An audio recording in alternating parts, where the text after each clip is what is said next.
Montana Territory, 1872. The dawn had just begun to break over the rugged Montana mountains when Isaac Lockhart first spotted the smoke. A thin wisp of gray against the vast blue canvas of sky, it curled upward from a small valley tucked between the pine-covered foothills. He reined his horse to a stop, squinting against the early morning light. "What do you reckon, Scout?" he murmured to the chestnut gelding beneath him. The horse snorted in response, pawing at the ground with one hoof. At 25, Isaac had spent the better part of 7 years on horseback, driving cattle across the untamed expanses of the American frontier. The endless miles had weathered his skin to a deep tan despite his youth, though his eyes remained clear and bright blue beneath the brim of his worn Stetson. He was tall and lean, with broad shoulders shaped by years of hard labor, and a face that women in town called handsome when they thought he couldn't hear. Not that Isaac paid much mind to such things. A man riding for the Diamond T Ranch had little use for female admiration. The frontier was no place for tender feelings, he'd long since decided. Out here, sentiment got men killed. Romance was a luxury for those with soft hands and city lives, not for men who made their bed on hard ground beneath indifferent stars. The smoke bothered him, though. This far from any established settlement, it could mean a number of things, most of them trouble. Indians, perhaps, though relations had been peaceful of late. Outlaws were more likely, using the remote location to hide from the law. Or it could be settlers, foolhardy souls trying to carve out a homestead in territory too wild and unpredictable for such dreams. Isaac's instinct was to ride wide around it. He had the cattle to consider, 500 head he was driving to Fort Benton, with only 3 other cowboys to help. They were a day's ride behind him now, moving the herd slowly through the mountain passes while he scouted ahead for the best route. But something pulled at him, a nagging sense that someone might be in need of help. Though he'd taught himself to suppress such feelings, to focus only on survival in this harsh land, he couldn't quite ignore it. "Damn my conscience," he muttered, turning Scout toward the smoke. "Just a quick look, boy." Then we're back on trail. As Isaac rode closer, the smoke grew thicker and his unease deepened. Something wasn't right. The column of gray had taken on a darker hue, billowing upward with greater urgency. He urged Scout into a gallop, the rhythmic thunder of hooves matching the quickening beat of his heart. When he crested the final ridge overlooking the small valley, he pulled up short. Below him, a modest log cabin stood, flames engulfing its eastern wall and roof. Outside, a young woman battled desperately against the fire with a bucket, her movements frantic as she ran back and forth from a nearby stream. Isaac didn't hesitate. He spurred Scout down the slope, reaching the cabin in moments. Without dismounting, he called out, "Step back, miss." The woman whirled around, startled by his sudden appearance. She was young, perhaps 19 or 20, with honey-blonde hair that had escaped its pins to fall in wild disarray around her face. Her simple blue calico dress was soaked with water and smudged with soot, and her eyes, a striking shade of green, were wide with fear and determination. "I cannot," she shouted back, her voice breaking. "Everything I have is in there." Isaac leapt from his horse and grabbed the bucket from her hands. "It's too far gone. This cabin can't be saved." "But my father's books, our supplies," she tried to push past him toward the burning structure. Isaac caught her arm. "Nothing in there is worth your life. The roof's about to collapse." As if summoned by his words, a terrible cracking sound split the air. Both of them looked up to see the burning roof beams give way, sending a shower of sparks and flaming debris crashing into the cabin's interior. The heat intensified, forcing them to retreat several steps. The young woman made a sound somewhere between a gasp and a sob, her shoulders sagging as she watched her home being consumed. Isaac kept his hand on her arm, ready to pull her back if she tried again to rush toward the flames. "I am sorry," he said, the words feeling inadequate. "Is there anyone else? Was anyone inside?" She shook her head, her gaze still fixed on the burning cabin. "No, just me, my father," her voice caught. "My father died 2 weeks ago." Isaac stood with her as the cabin burned, an uncomfortable witness to her grief. He didn't know what to say. Comfort wasn't something he had much practice offering. The frontier took things from people every day, lives, homes, dreams. A man learned to accept such losses and move on, or he didn't survive long. But the defeated slump of this young woman's shoulders stirred something in him that he'd thought long buried. "Miss," he began, then faltered. Rebecca, she supplied quietly. Rebecca Zimmerman. Miss Zimmerman. I'm Isaac Lockhart, riding for the Diamond T. He removed his hat, suddenly conscious of proper manners his mother had taught him long ago. Is there somewhere you can go? Family nearby. She let out a hollow laugh, running soot-stained hands through her disheveled hair. Nearby, the nearest settlement is 30 miles east, and no family. My father and I came out here from Pennsylvania last spring. Her voice wavered, he was certain we could make a life here. The cabin's remaining wall collapsed with a resounding crash, sending a fresh plume of smoke and flame skyward. Rebecca flinched but didn't look away. What happened? Isaac asked, gesturing toward the burning ruins. The chimney, she replied, her voice flat. Father built it himself. He was a professor, not a stonemason. I was trying to cook breakfast when I noticed the smoke coming through the stones. By the time I got outside to see, the roof had already caught. Isaac looked at her more closely. Beneath the soot and the dishevelment, he could see the delicate features of her face, the educated accent in her speech. She didn't belong out here, alone in the wilderness. Some fool academic had dragged his daughter into the untamed frontier with dreams but no practical knowledge, and now she was paying the price of his idealism. You cannot stay here, he said firmly. Rebecca turned to him then, her green eyes flashing with sudden defiance.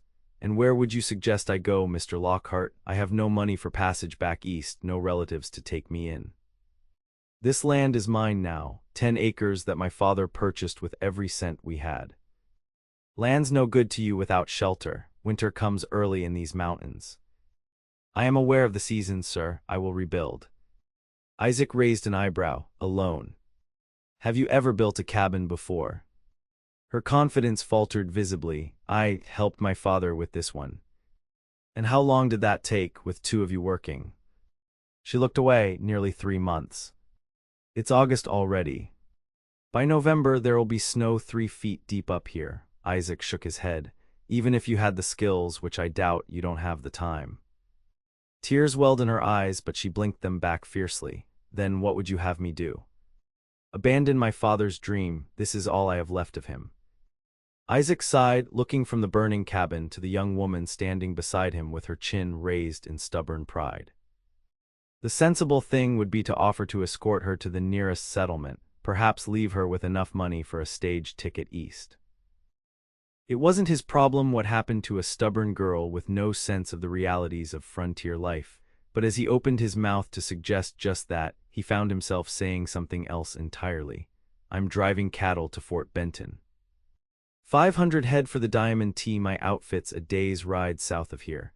He gestured toward the smoldering remains of the cabin. Salvage what you can once it cools. I'll come back with a wagon from my camp. You can travel with us to Fort Benton. It's a growing town. You'll find opportunities there. Rebecca studied him, wariness evident in her gaze. Why would you help me? You don't know me. It was a fair question, one Isaac wasn't entirely sure he had an answer for. A man doesn't leave a woman alone in the wilderness, he said finally, falling back on the code he'd been raised with. It wouldn't be right. She considered this, then gave a small nod. I accept your offer, Mr. Lockhart. But I want to be clear, I'm not looking for charity. I will earn my keep. And how do you propose to do that on a cattle drive? A hint of color touched her cheeks. I ain't pretty, sir. But I can cook, she said, then immediately winced at her lapse into unrefined speech. That is to say, I may not look like much at present, but I am an excellent cook. Better than whatever chuck wagon cook you likely have. Despite himself, Isaac felt the corner of his mouth twitch upward. There was spirit in this young woman beneath the grief and fear. Our cook is Hank Miller. Been with the outfit 15 years, and he's meaner than a wounded grizzly. You're welcome to tell him you're taking his job, Isaac said, unable to suppress a small smile at the thought. Rebecca didn't return his smile. I will cook for you separately then, for you and your men, in exchange for safe passage to Fort Benton. Isaac considered her offer. His crew would certainly appreciate a change from Hank's monotonous fare of beans and bacon. And there was something about her, a determination in those green eyes, that made him want to help her find her footing. Very well, Miss Zimmerman, we have an agreement. He glanced at the still-smoking ruins. Is there anything to salvage? Anything that might have survived? She looked over at the cabin and sighed. The root cellar might be intact. It's dug into the hillside behind what's left of the cabin. My father's books were stored there, along with some provisions. Show me. Rebecca led him around the smoldering remains to where a small door was set into the hillside.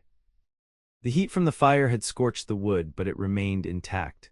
Inside, they found a cool, dark space lined with rough shelving. Several crates of books stood in one corner, alongside barrels of flour, sugar, and other staples. These will come in handy, Isaac said, examining the provisions. We can load them in the wagon when I return, the books too, if you want them. I do, she said quickly. They were everything to my father. Isaac nodded, though he couldn't understand the attachment to such impractical possessions. Books couldn't keep you warm or feed you in the wilderness, but they clearly meant something to her, and they were light enough to transport. I should go, he said, turning back toward the entrance. Need to inform my crew about our change in plans. I'll return tomorrow with the wagon. Rebecca followed him outside. The cabin had burned down to glowing embers now, occasional flames still licking at the blackened logs. She stared at it with a mixture of grief and resignation. Where will you sleep tonight? Isaac asked, suddenly realizing the immediacy of her predicament. She gestured toward a small lean-to structure near the tree line that he hadn't noticed before. My father built that as a shelter while we worked on the cabin. It's weatherproof enough. Isaac frowned, not liking the idea of leaving her alone, even for a night. But he had responsibilities to his crew and the herd. Bar the door securely, he advised, though predators aren't likely with the smell of fire still fresh. I will be fine, Mr. Lockhart, she assured him, a touch of impatience in her voice. This is not my first night alone. He nodded, reaching for Scout's reins. Until tomorrow then, Miss Zimmerman. As he mounted and prepared to ride away, Rebecca called after him. Mr. Lockhart. He turned in the saddle. Yes. Thank you, she said simply. Isaac touched the brim of his hat in acknowledgement, then urged Scout forward. As he rode back toward his camp, he couldn't help but wonder what he'd gotten himself into. Cattle drives were no place for a woman, especially one as clearly out of her element as Rebecca Zimmerman. She would be a complication, a responsibility he hadn't planned for. Yet something about her situation had struck a chord with him. Perhaps it was the memory of his own family's struggles when they'd first come west, or perhaps it was just basic human decency. Whatever the reason, he'd made a promise, and Isaac Lockhart wasn't a man to go back on his word. What he didn't anticipate was how dramatically that promise would alter the course of his carefully ordered life. The next morning dawned clear and warm as Isaac guided the wagon up the trail toward Rebecca's burned-out homestead. Behind him rode Caleb Jenkins, one of the younger cowboys in the outfit, looking none too pleased about being pulled away from the herd for this errand. Still don't see why we're detouring for some settler woman, Caleb grumbled for the third time since they'd set out. Ain't our business if folks don't know how to build proper chimneys. Isaac kept his eyes on the trail ahead. We're helping because it's the right thing to do, Jenkins, and because I said so. Boss ain't gonna like it, adding a woman to the drive, especially with us already behind schedule from that river crossing. I'll handle Mr. Thompson, Isaac replied, referring to the trail boss who'd stayed with the herd while Isaac took the wagon. She won't slow us down. She'll be riding in the wagon with the supplies, cooking her own food, no burden to anyone. Caleb snorted. Ain't the slowing down I'm worried about, it's the distraction. Jasper and Finn see a young woman and they'll be falling all over themselves showing off. Someone's liable to get hurt. Isaac shot him a sharp look. Then it's a good thing I'm counting on you to set an example of proper behavior, isn't it? The younger man had the good sense to look abashed. Yes, sir. They rounded the final bend, and the burned remains of the cabin came into view. Rebecca was already outside, her blonde hair neatly pinned back today, wearing the same blue calico dress, now clean of soot. She was dragging a trunk toward the small lean-to and straightened when she heard the wagon approach. Isaac pulled the team to a halt and set the brake. Good morning, Miss Zimmerman. Mr. Lockhart, she nodded, then glanced curiously at Caleb. This is Caleb Jenkins, one of my drovers, Isaac introduced. He's here to help with the loading. Caleb removed his hat, clearly struck by Rebecca's appearance now that he could see her properly. Isaac had to admit that without the soot and dishevelment of yesterday, she was a remarkably pretty young woman. Her features were delicate but strong, with high cheekbones and a determined set to her jaw that spoke of inner resilience. "Pleased to meet you, ma'am," Caleb said, suddenly much more agreeable to the detour than he had been moments before. "Likewise, Mr. Jenkins," Rebecca replied, her tone polite but reserved. She turned back to Isaac. "I've gathered everything salvageable, the books and provisions from the root cellar, plus my personal belongings that I'd stored in the lean-to." Isaac nodded. "We'll load it all, the wagon has plenty of space." They worked efficiently, Caleb and Isaac carrying the heavier items while Rebecca directed them. The root cellar yielded several crates of books, history, philosophy, and natural sciences, from what Isaac could see of the titles, along with the barrels of flour, sugar, coffee, and other provisions. From the lean-to came a trunk of clothing, a small box of personal items, a cast iron skillet and pot, and a few other household goods that had escaped the fire. As they worked, Isaac noticed Rebecca's careful inventory of each item, her relief at finding certain possessions intact. The books clearly held special meaning for her, as she handled each one with reverence before placing it securely in the wagon. "Your father must have been quite learned," Isaac observed as he helped her secure a particularly heavy crate of volumes. "He was a professor of natural history at the university in Philadelphia," she replied, a note of pride in her voice. "He came west to study the flora and fauna of the frontier," her expression clouded. "He believed there were species here that science had yet to document properly." "What brought him to settle rather than just visit?" Rebecca tucked a stray lock of hair behind her ear. "The war changed him. He served as a field surgeon for the Union after what he saw there. He said cities felt too confining, too full of mankind's worst impulses. He wanted simplicity, peace." She looked around at the mountain valley. "He found that here, I think, for a little while." Isaac nodded, understanding better now. He'd seen many men seek out the frontier after the war, looking for a fresh start away from painful memories. "And you came with him willingly?" "He was my father," she said simply, as if that explained everything. But then she added, "And there was nothing left for me in Philadelphia. My mother died when I was 14. My fiancé," she paused, a shadow crossing her face. "He did not return from Gettysburg." "I'm sorry," Isaac said, the words feeling inadequate. She shook her head. "It was a lifetime ago, or so it seems now." By noon, they had loaded everything of value into the wagon. Rebecca stood looking at the blackened remains of the cabin one last time, her expression unreadable. "We should start back," Isaac said gently. "We've a good 6 hours' ride to reach the herd by nightfall."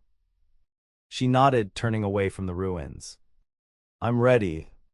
Isaac helped her up onto the wagon seat, then climbed up beside her and took the reins.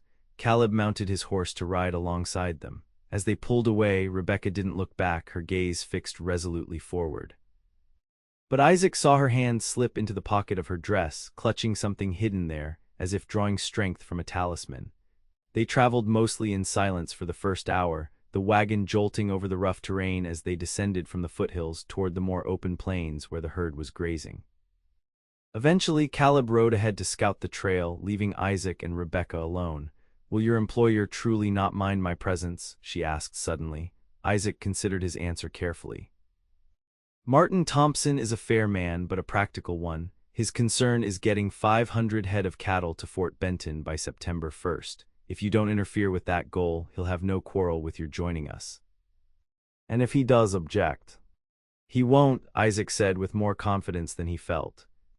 "But if he did, I'd remind him that I've been his trail boss on 3 drives without incident. My judgment should count for something." Rebecca studied him. "You would risk your position for a stranger?"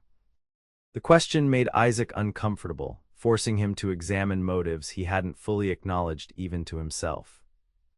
"It's not about risk, it's about doing what's right. You needed help. I was in a position to provide it."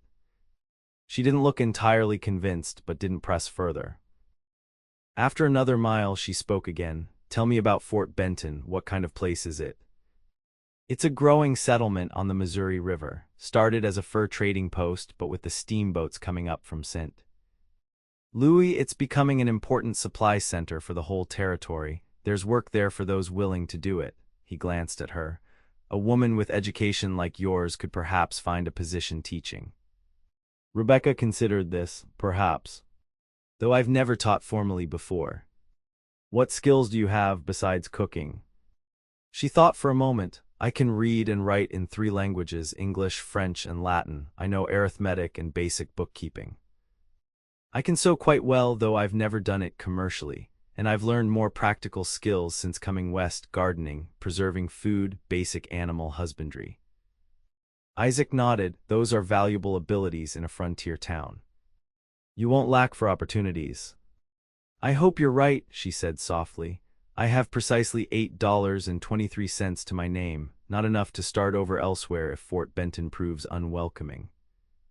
The admission of her financial situation surprised Isaac. He'd suspected she was in difficult straits, but hearing the exact figure drove home just how precarious her position was. The cattle drive pays $30 a month, he said after a moment.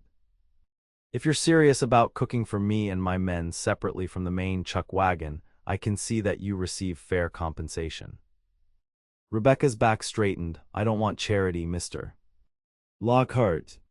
It isn't charity to pay someone for honest work, Miss Zimmerman.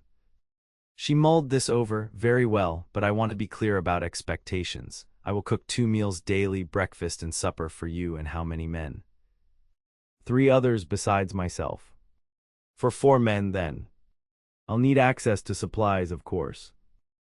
You can use your own provisions for now, and we'll replenish them from the chuck wagon stores. Hank won't like it, but he answers to me on the trail. Rebecca nodded, seemingly satisfied with the arrangement.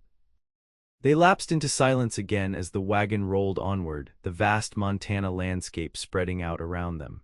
In the distance, a herd of pronghorn antelope grazed, their distinctive forms moving gracefully across the grassland.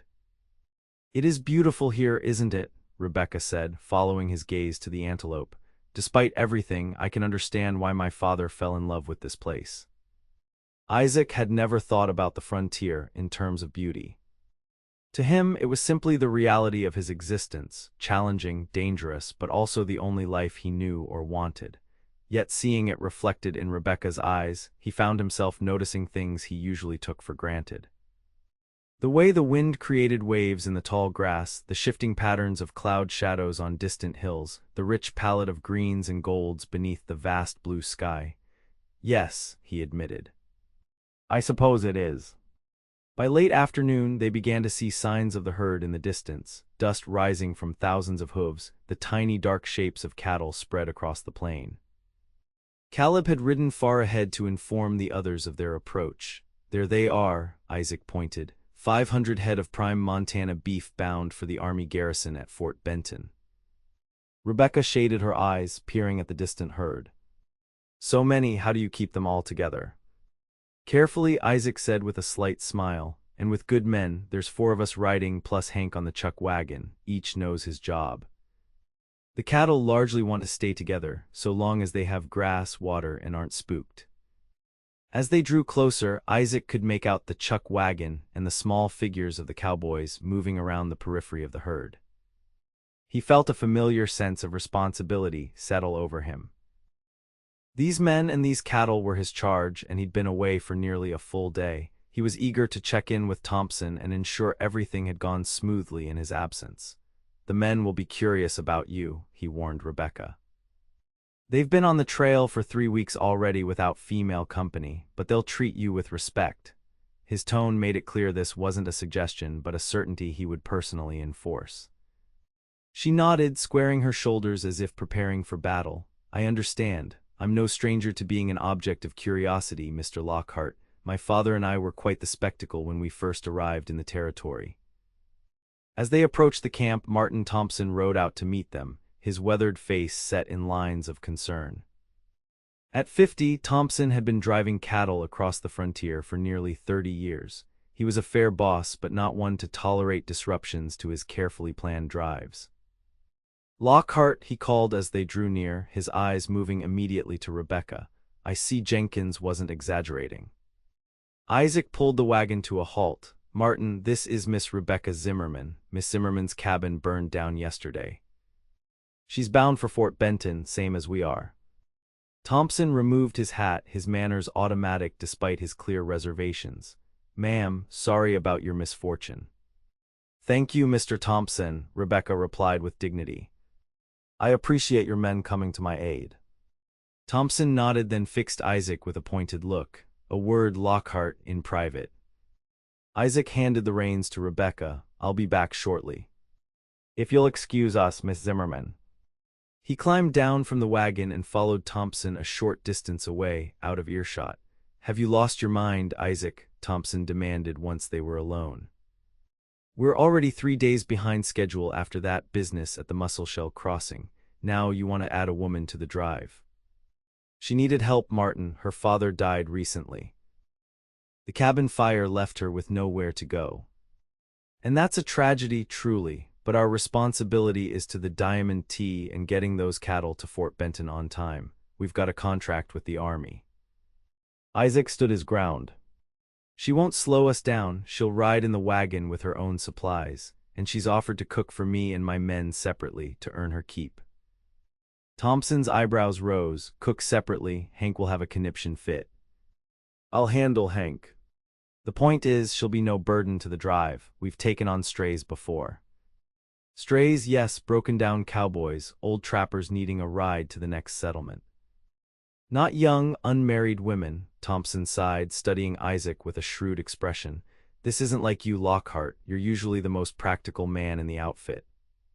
Isaac shifted uncomfortably under his boss's scrutiny.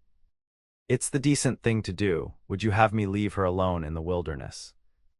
After a long moment, Thompson shook his head. "No, I suppose not, but she's your responsibility, understand. Any problems that arise from her presence fall on you to handle." "Understood. And we're not slowing the pace. We need to make up those lost days." "We won't," Isaac assured him. "If anything, the men might work harder with a lady present. Pride, if nothing else." Thompson snorted. "Pride and showing off have gotten more cowboys killed than whiskey and rattlesnakes combined." He sighed again. "All right, she can come. But I'm holding you to your word, Lockhart. First sign of trouble, and we'll find another arrangement for her." Isaac nodded, relieved that the conversation had gone as well as could be expected. "Thank you, Martin." They walked back to the wagon where Rebecca sat waiting anxiously, though she was clearly trying to hide her concern behind a composed expression. "Welcome to the Diamond T Drive, Miss Zimmerman," Thompson said, his tone gruff but not unkind. "Lockhart here vouches for you, and that carries weight with me. Just remember, this isn't a pleasure excursion. We've got work to do and a schedule to keep." "I understand completely, Mr. Thompson," Rebecca replied.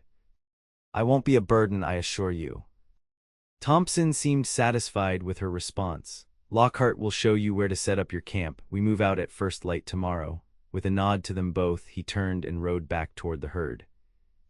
Isaac climbed back onto the wagon seat. "That went better than expected," he admitted. "He seems a fair man, as you said." Rebecca glanced at him, "though I suspect he thinks you've taken leave of your senses." That surprised a short laugh from Isaac. "You're more perceptive than I gave you credit for, Miss Zimmerman."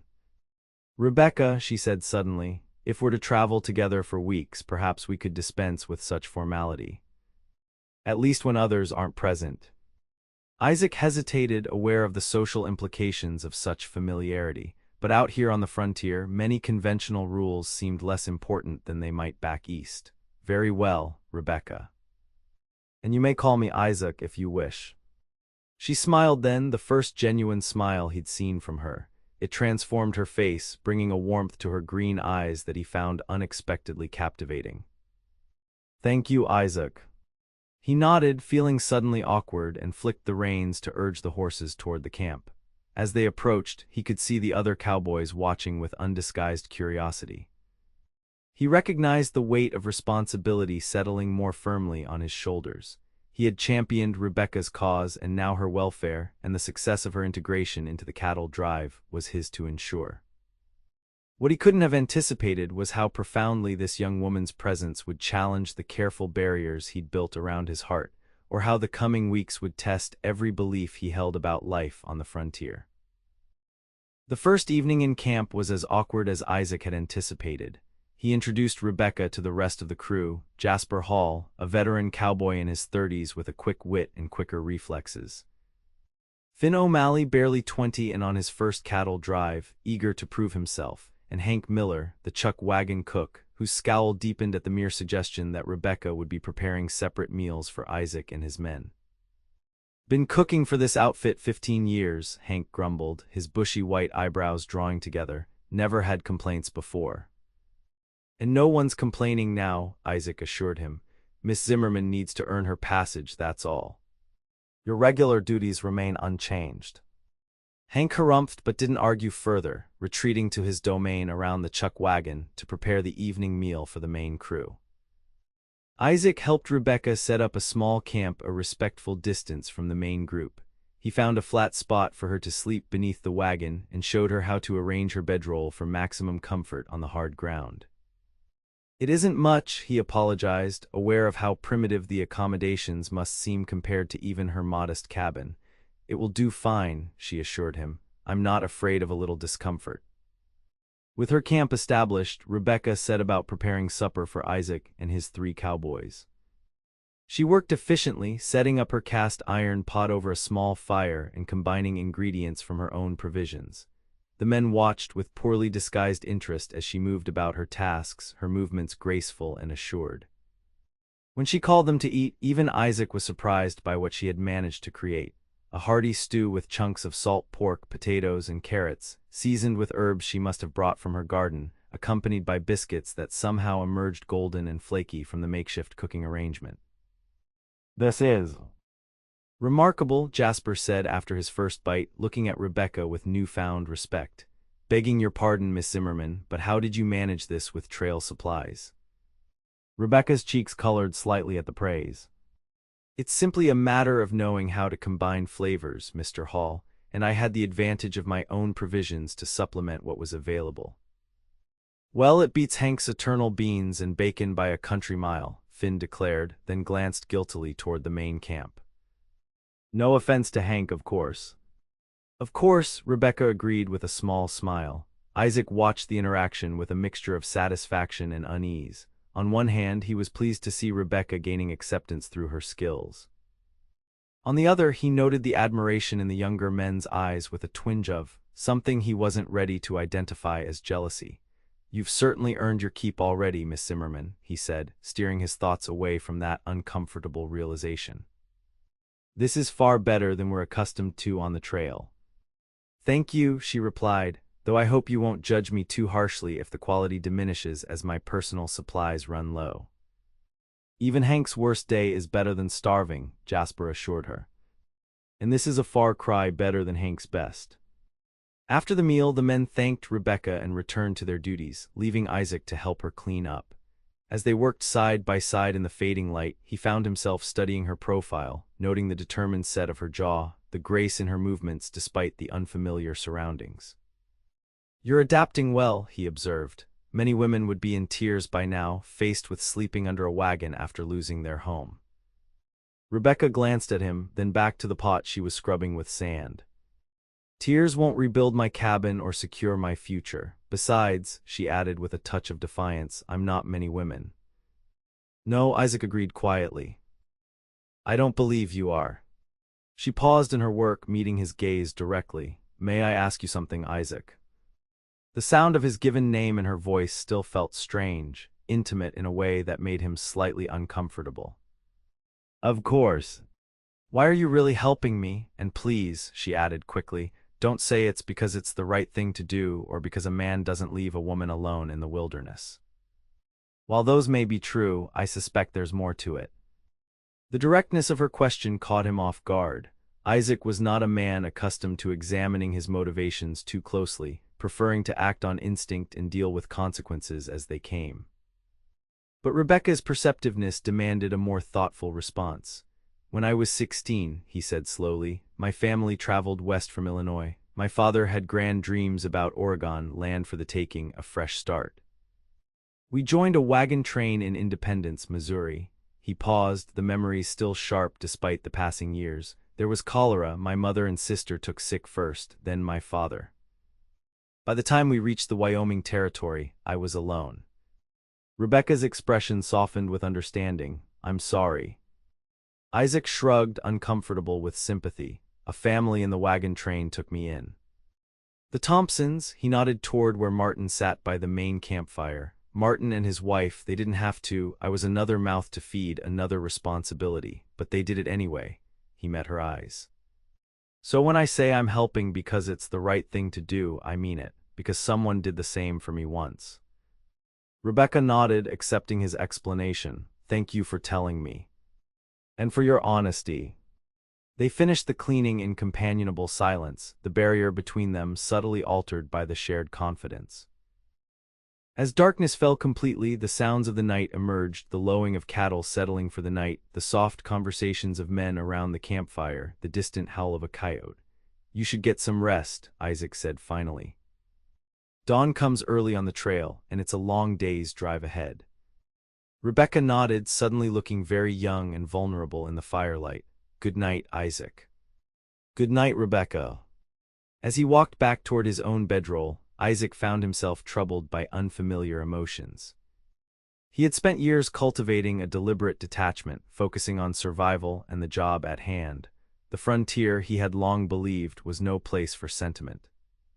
Yet in the space of 2 days, this young woman had somehow breached the careful walls he had built around his heart. It was unsettling, dangerous even. Attachment led to vulnerability, and vulnerability was a luxury a man couldn't afford in the untamed West. He would need to be more careful, he decided. Help Rebecca reach Fort Benton, ensure she found a secure situation there, and then return to the life he understood, the predictable rhythms of the trail, the straightforward relationship between man and nature, the clean simplicity of survival without the complication of softer emotions. What Isaac didn't realize was that some changes, once begun, cannot be easily reversed, and the seed of transformation had already been planted in ground he had thought too hardened for such growth. The next 3 days established a pattern that would carry them across the Montana Territory. They rose before dawn, Rebecca preparing breakfast for Isaac and his men while Hank did the same for Thompson and the rest of the crew. By first light, the camp was dismantled, the herd moving steadily eastward toward Fort Benton. Rebecca rode in the wagon, sometimes alongside Hank when the terrain allowed for conversation, other times alone when the chuck wagon needed to take a different route to avoid obstacles. Despite his initial resistance, Hank seemed to warm to her presence, especially after she shared some of her cooking techniques. Girls got a gift with a Dutch oven, he admitted grudgingly to Isaac on the third evening. Taught me a thing or two about biscuits I never knew, and I've been baking them for 30 years.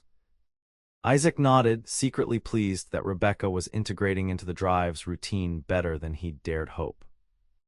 The men respected her cooking skills and her work ethic, and she in turn maintained a friendly but appropriate distance that discouraged any improper familiarity.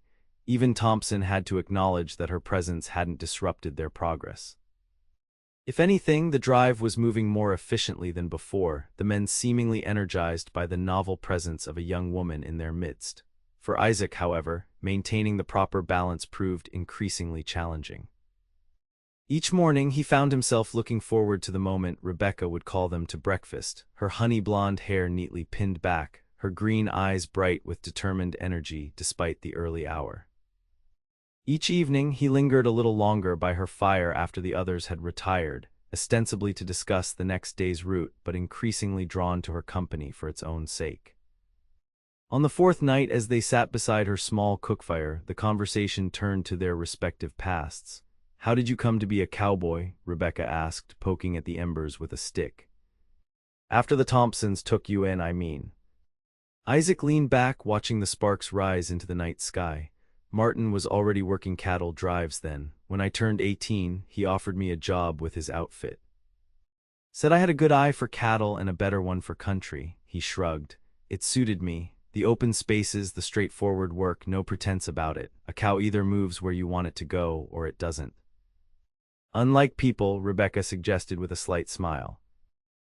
Exactly unlike people, he agreed. What about you? How did a professor's daughter from Philadelphia end up in the Montana Territory? Rebecca's expression grew more somber. After my mother died, my father threw himself into his academic work. I think it was his way of coping with grief. Then the war came, and he felt compelled to serve. He had medical training, though he hadn't practiced in years. She paused, her gaze distant. When he returned in 1865, he was changed. The things he'd seen on those battlefields haunted him. Isaac nodded, understanding all too well how war could transform a man.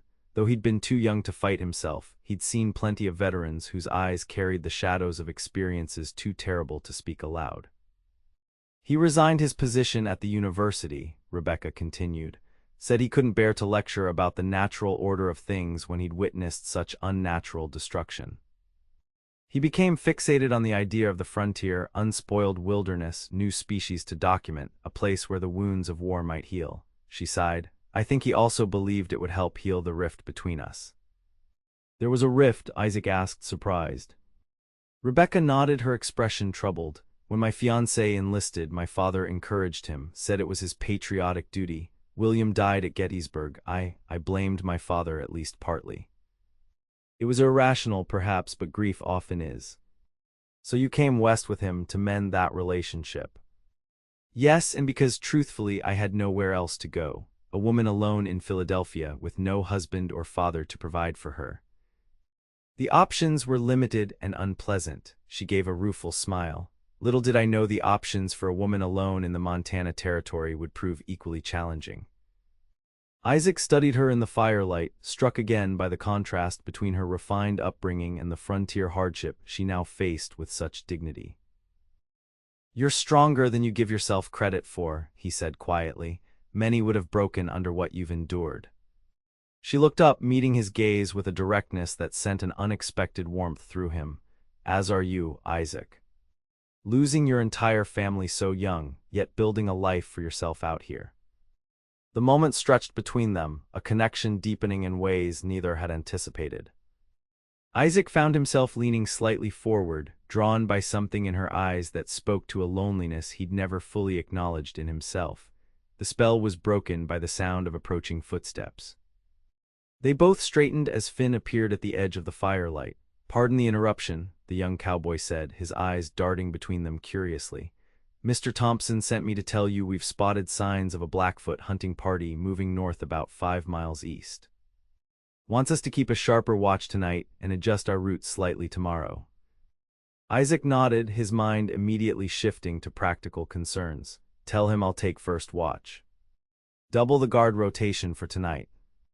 As Finn departed with the message, Isaac turned back to Rebecca. You should get some rest. Tomorrow may be a longer day if we need to alter our course. She nodded, the moment of connection already receding, replaced by the ever-present realities of frontier life. Of course, good night, Isaac. Good night, Rebecca. As Isaac made his way to his horse to begin his watch, he found himself troubled by the feelings stirring within him. He had no business forming attachments, especially to someone as out of place on the frontier as Rebecca Zimmerman. Fort Benton was still 2 weeks away. By then, she would have found her footing, perhaps secured employment in the growing settlement, and their paths would naturally diverge. It was better that way, he told himself firmly. The frontier was no place for the kind of softness he'd glimpsed in himself tonight. A man needed to remain vigilant, focused, unburdened by emotional entanglements that could cloud his judgment when clarity was the difference between life and death. Yet as he rode the perimeter of the camp under the vast canopy of stars, Isaac couldn't shake the memory of Rebecca's eyes in the firelight or the strange sense of recognition he'd felt, as if something long dormant within him had finally awakened at the sound of her voice. The next morning broke with ominous clouds gathering on the horizon. Isaac studied the darkening sky with concern as he saddled his horse. They were crossing open prairie today, with little natural shelter if the weather turned bad. Storm coming? Rebecca asked, joining him with 2 cups of coffee. He accepted one gratefully, the warmth welcome against the pre-dawn chill. Looks that way. We'll need to push hard to reach the Cottonwood Grove by Beaver Creek before it hits. Better shelter there than out in the open. Rebecca nodded, her eyes on the threatening sky. I'll pack up quickly then. Good, and keep your oilskin coat handy in the wagon. Montana storms can hit with little warning. As predicted, the drive moved at an accelerated pace that day, the cowboys pushing the herd faster than usual across the rolling grassland. By mid-morning, the clouds had thickened and a cool wind began to gust across the plain, carrying the scent of rain. Isaac rode back and forth along the line, keeping the cattle moving steadily eastward. From time to time, he caught glimpses of the wagon carrying Rebecca, bouncing along a parallel route about half a mile to the south. Once, when he rode close enough, he saw her face turned up to the darkening sky, her expression a mixture of concern and exhilaration that reminded him how new all this was to her. By early afternoon, the first fat raindrops began to fall, scattered at first, then more steadily as the wind picked up. Isaac signaled to Thompson, who nodded grimly and gave the order to quicken the pace. The herd, sensing the approaching storm, needed little encouragement, moving with greater urgency toward the distant line of trees now visible on the eastern horizon. Just as Isaac thought they might reach the shelter of the cottonwoods before the worst hit, a jagged bolt of lightning split the sky, followed almost immediately by a deafening crack of thunder. The cattle, already nervous, began to bellow in alarm. "Keep them moving," Isaac shouted to his men above the rising wind. "Don't let them bunch up." But nature had other plans. Another lightning strike, closer this time, sent a ripple of panic through the herd. Isaac saw it happening as if in slow motion, the lead steers turning suddenly, pushing back against the flow, creating confusion that spread rapidly through the frightened animals. "Stampede," Thompson's voice carried on the wind. "Cut them off." Isaac spurred his horse forward, racing to get ahead of the turning cattle. Rain was falling heavily now, obscuring visibility and turning the ground treacherous. He glimpsed Jasper and Finn doing the same, trying to stem the tide of the panicking herd, to turn them back toward their original course. For a few crucial moments, it seemed they might succeed. Then another lightning bolt struck a lone tree several hundred yards to the north, the explosive sound sending the cattle into full-fledged panic. The herd broke, animals running in all directions, their massive bodies a deadly danger to man and horse alike. Isaac focused on a large group that had turned southward, directly toward the path of the wagons. Through sheets of rain, he could see the chuck wagon already veering away to safer ground. But Rebecca's smaller wagon, driven by inexperienced hands, was still in the potential path of the oncoming cattle. Heart-pounding, Isaac raced toward her, weaving through scattered steers, calling her name though he knew the storm would carry his voice away. He saw the exact moment she realized the danger, her head turning, her eyes widening as she spotted the wall of terrified cattle bearing down on her. To her credit, Rebecca didn't freeze. She snapped the reins, trying to urge her team to greater speed. But the rain-soaked ground had turned to mud, the wagon wheels sinking and struggling for purchase. The gap between her and the oncoming cattle closed rapidly. Isaac pushed his horse to its limit, drawing alongside the wagon just as the first of the cattle reached them. Without hesitation, he leaped from his saddle onto the wagon seat beside Rebecca, grabbing the reins from her hands. "Hold on," he shouted, using all his strength to turn the horses sharply east, away from the main flow of the stampede. The wagon lurched violently, nearly tipping as it changed direction. Rebecca grabbed the seat with both hands, her face pale but determined as cattle thundered past mere yards away, their massive bodies splattered with mud, eyes rolling in terror. Isaac felt rather than saw the moment a steer collided with the back of the wagon. The impact sent them lurching forward, the wagon tilting precariously before crashing back down onto all four wheels. The horses, panicked now themselves, broke into a frantic gallop, pulling the wagon at a dangerous speed over the uneven terrain. "The wheel's breaking," Rebecca cried, pointing to where the rear wheel on her side was beginning to wobble, damaged from the impact.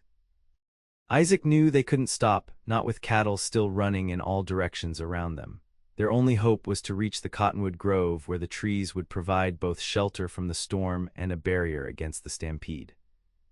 "Just hold on," he repeated, fighting to control the frightened horses while keeping an eye out for obstacles in their path. Rebecca pressed against his side, one arm wrapped around his waist for stability, the other still gripping the seat as they bounced and jolted across the prairie. The cottonwoods loomed closer, a gray-green blur through the curtain of rain. Isaac steered the team toward a gap between the trees, praying the damaged wheel would hold long enough to reach safety. They burst into the grove with a crash of branches, the dense foliage immediately muffling the sound of the storm and providing relief from the driving rain. Isaac pulled hard on the reins, bringing the terrified horses to a stumbling halt in a small clearing. For a moment, neither of them moved, the only sounds their ragged breathing and the diminished roar of the storm through the canopy of leaves. Then Rebecca turned to him, rain streaming down her face, her honey blonde hair plastered to her cheeks, and gave a shaky laugh of pure relief. "That was," she began. "Reckless," Isaac finished, his heart still pounding. Now that the immediate danger had passed, he felt a surge of fear at how close they'd come to disaster. "You should have driven away sooner," when the cattle first started to panic. Her smile faded at his tone.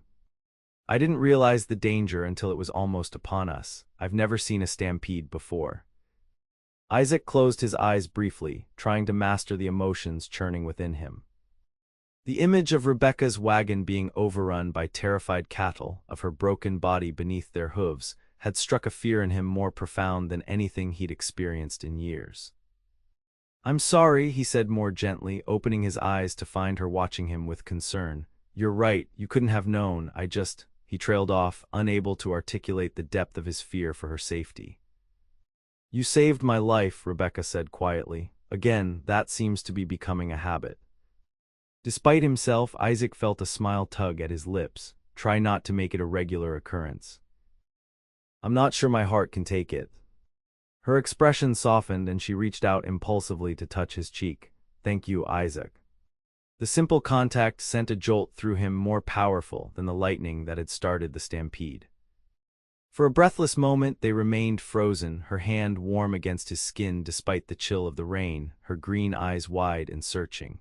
Then a crash of thunder directly overhead broke the spell. Rebecca withdrew her hand quickly, color rising in her cheeks as she looked away. "We should check the wagon," Isaac said, his voice rougher than he intended. "See how bad the damage is." They climbed down, both pretending the moment hadn't happened as they examined the wagon.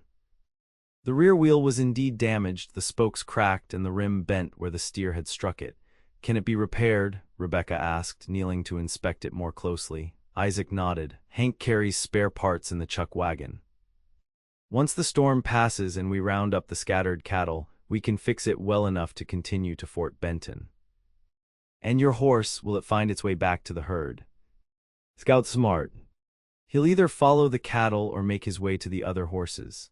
Isaac glanced around the grove. "We should make camp here. The storm won't pass quickly, and it'll take time to gather the scattered herd." Rebecca nodded, pushing her wet hair back from her face. "I have some provisions in the wagon, and there's a tarp we can use for shelter." Working together, they quickly established a makeshift camp beneath the largest cottonwood, using the tarp to create a lean-to against the trunk.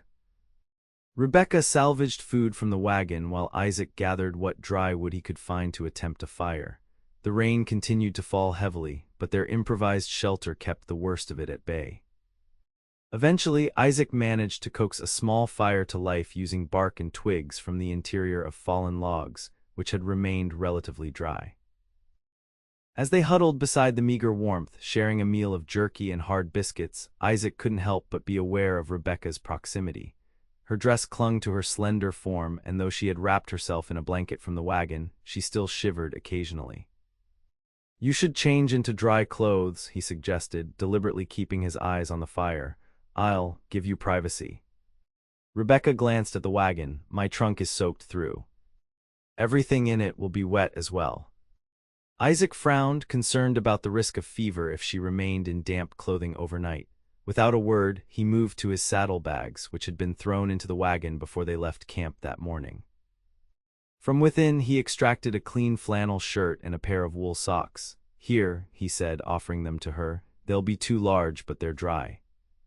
Rebecca hesitated only briefly before accepting them with a grateful nod. "Turn around, please." Isaac obliged, facing away from her and toward the rain-soaked grove beyond their shelter. He could hear the rustle of fabric as she changed, and tried very hard not to envision what that might look like. "You can turn back now," she said after a few minutes. When he did, he found her wrapped once more in the blanket, but now with his flannel shirt visible at the collar. Her wet dress was spread near the fire in an attempt to dry it, and her feet, now encased in his oversized wool socks, were tucked beneath her. "Better?" he asked, returning to his place by the fire. She nodded, a slight flush to her cheeks that might have been from the warmth or from the intimacy of wearing his clothing. "Much, thank you." They sat in companionable silence for a time. listening to the rain pattering on the leaves overhead and the occasional distant rumble of thunder as the storm moved eastward. "Do you think the others are safe?" Rebecca asked eventually. "Thompson and the men know what to do in a stampede." "They'll have found shelter and will start rounding up the scattered cattle once the storm passes." Isaac added another stick to the fire. "We'll stay here tonight and rejoin them tomorrow." Rebecca nodded, drawing the blanket tighter around her shoulders. "I'm sorry to have caused such trouble. If I hadn't been here, you wouldn't have had to leave the herd to save me." Isaac looked at her sharply. "Don't apologize for being alive, Rebecca. Any one of us could have been in the path of that stampede. Nature doesn't discriminate on the frontier." She smiled slightly at his vehemence. "Still, I'm beginning to understand why my presence makes Mr. Thompson nervous. I am an additional responsibility." "You're earning your keep," Isaac reminded her. "And you've caused no more trouble than a new, inexperienced cowhand might have." "Is that how you see me, as an inexperienced hand to be trained?" The question held a note of vulnerability that made Isaac choose his next words carefully. "I see you as someone who doesn't belong in the wilderness alone, without the skills or resources to survive, but also as someone with courage and determination that many men would envy." Rebecca studied him, the firelight casting warm shadows across her face. "And after Fort Benton, what then?" "You'll find your place there," Isaac said, though the words felt hollow even as he spoke them. "Your education and skills will serve you well in a growing settlement. And you'll return to the trail. To the life you know." It wasn't a question, but Isaac nodded anyway. "It's what I do, what I know." Rebecca's gaze dropped to the fire. Of course, it was a foolish question. Something in her tone made Isaac's chest tighten with an unfamiliar ache. He wanted to say more, to explain the complicated tangle of emotions her presence had awakened in him. But the words wouldn't come, trapped behind years of careful detachment and the conviction that the frontier was no place for the kind of vulnerability such feelings would require. Instead, he rose to his feet. "You should try to get some sleep. Take the blanket, I'll keep watch and tend the fire."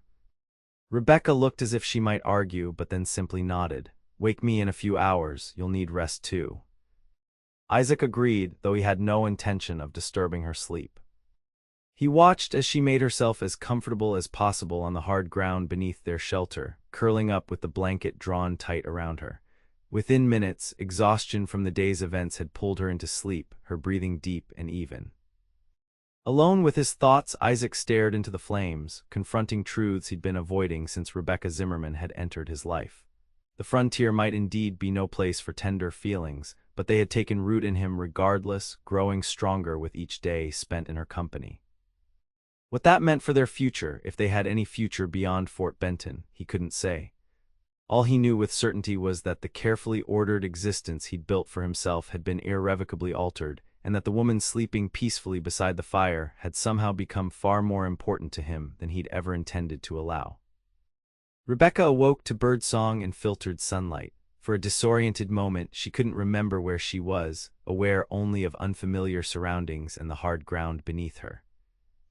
Then memory returned, the stampede, the damaged wagon taking shelter in the cottonwood grove. She sat up, wincing at the stiffness in her muscles, and looked around. The rain had stopped, leaving the grove fresh and glistening in the early morning light.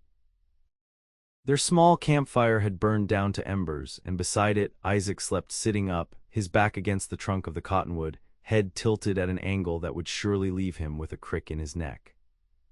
Rebecca studied him in the soft dawn light. In sleep, the habitual watchfulness had eased from his features, making him look younger, more vulnerable than she had ever seen him.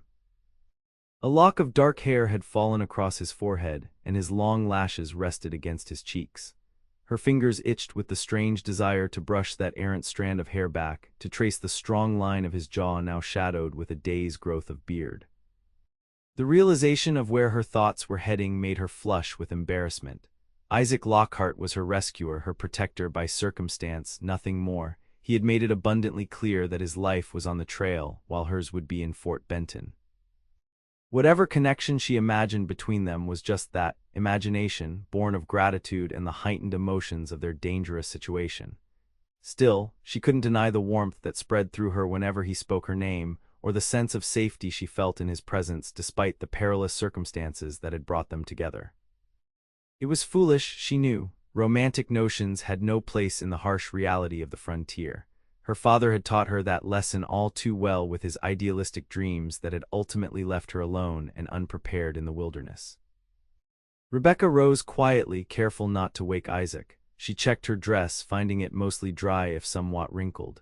Keeping her back to the sleeping cowboy, she quickly changed out of his flannel shirt and back into her own clothing, folding his garment neatly and placing it beside him. The movement must have roused him, for when she turned back, Isaac was awake, watching her with those clear blue eyes that seemed to see more than she wished to reveal. "Good morning," she said, suddenly self-conscious. "You should have woken me for a watch as we agreed." Isaac stretched, wincing slightly at the stiffness in his own body. "You needed the rest more than I did.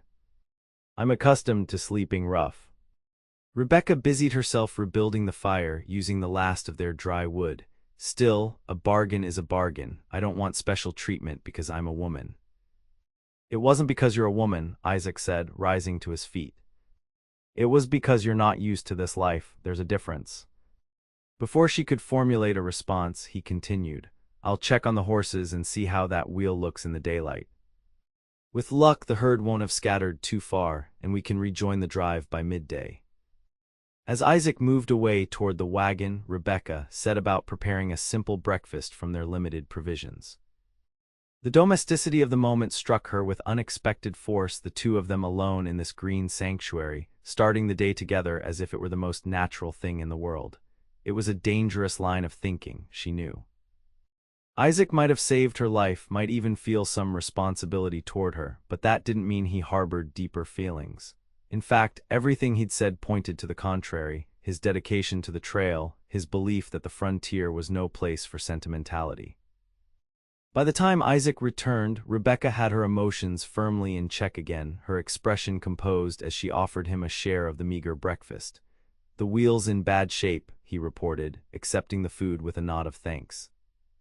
"But I think I can jury-rig it well enough to get us back to the main drive. The horses came through fine, though they're still skittish." "That's good news at least," Rebecca said, keeping her tone practical. "How long do you think it will take to rejoin the others?" "Depends on how far the herd scattered. Could be a few hours, could be most of the day." Isaac studied her face. "Are you all right? Yesterday was intense." Rebecca managed a smile. "I'm fine, a bit sore from sleeping on the ground, but otherwise unharmed thanks to you." Isaac shook his head slightly. "You did well yourself. Many would have panicked completely in that situation." "What good would panic have done?" Rebecca asked with a shrug. "Besides, I'm learning that the frontier doesn't allow for hysteria. Adaptation seems to be the key to survival out here." "That's a very practical attitude," Isaac said, looking at her with something like surprise. Rebecca felt a flash of pride at his assessment. "I may have been raised in Philadelphia, Isaac, but I'm not made of porcelain. My father's decision to move west might have been idealistic, but I've always tried to face reality as it is, not as I might wish it to be." A look of respect crossed Isaac's features. "I believe you're more suited to frontier life than either of us initially thought, Rebecca Zimmerman." The compliment warmed her more than it should have. She ducked her head, busying herself with cleaning up their simple breakfast things to hide the pleasure his words evoked. They broke camp efficiently, Isaac working on repairing the damaged wheel while Rebecca packed their few belongings back into the wagon. By mid-morning, they were ready to depart, the wheel reinforced with strips of wood and leather bindings that Isaac assured her would hold until they could make proper repairs. As Isaac helped her up onto the wagon seat, his hands strong and steady at her waist, Rebecca found herself acutely aware of his proximity, of the scent of leather and wood smoke that clung to him, of the careful way he ensured she was securely seated before releasing her. "Thank you," she said, the words encompassing far more than just his help onto the wagon. Isaac seemed to understand the broader meaning. He nodded once, his blue eyes meeting hers with an intensity that made her breath catch. "You're welcome." He climbed up beside her, taking the reins with practiced ease. As the wagon rolled out of the cottonwood grove and back onto the open prairie, Rebecca felt a curious mixture of regret and anticipation. Their night alone in the grove had changed something between them, created a connection that transcended their original relationship of rescuer and rescued. Whether that connection would survive the return to the cattle drive, let alone their eventual arrival in Fort Benton, remained to be seen. But for now, sitting beside Isaac as they traveled across the sun-drenched grassland, Rebecca allowed herself to hope that perhaps there might be a place for her in this vast, challenging frontier after all. They found the first of the scattered cattle about 5 miles from the cottonwood grove, a small group of steers grazing peacefully as if they'd never been part of a terrified stampede. Isaac pulled the wagon to a halt, studying the animals. "Diamond T brands," he confirmed. "Part of our herd, the rest can't be too far." "What will you do?" Rebecca asked. "We can't exactly load them into the wagon." Isaac smiled slightly at the image. "No, we'll have to leave them for now and report their location when we find Thompson and the others. They'll send someone back to gather them." They continued on, spotting more small groups of cattle as they traveled.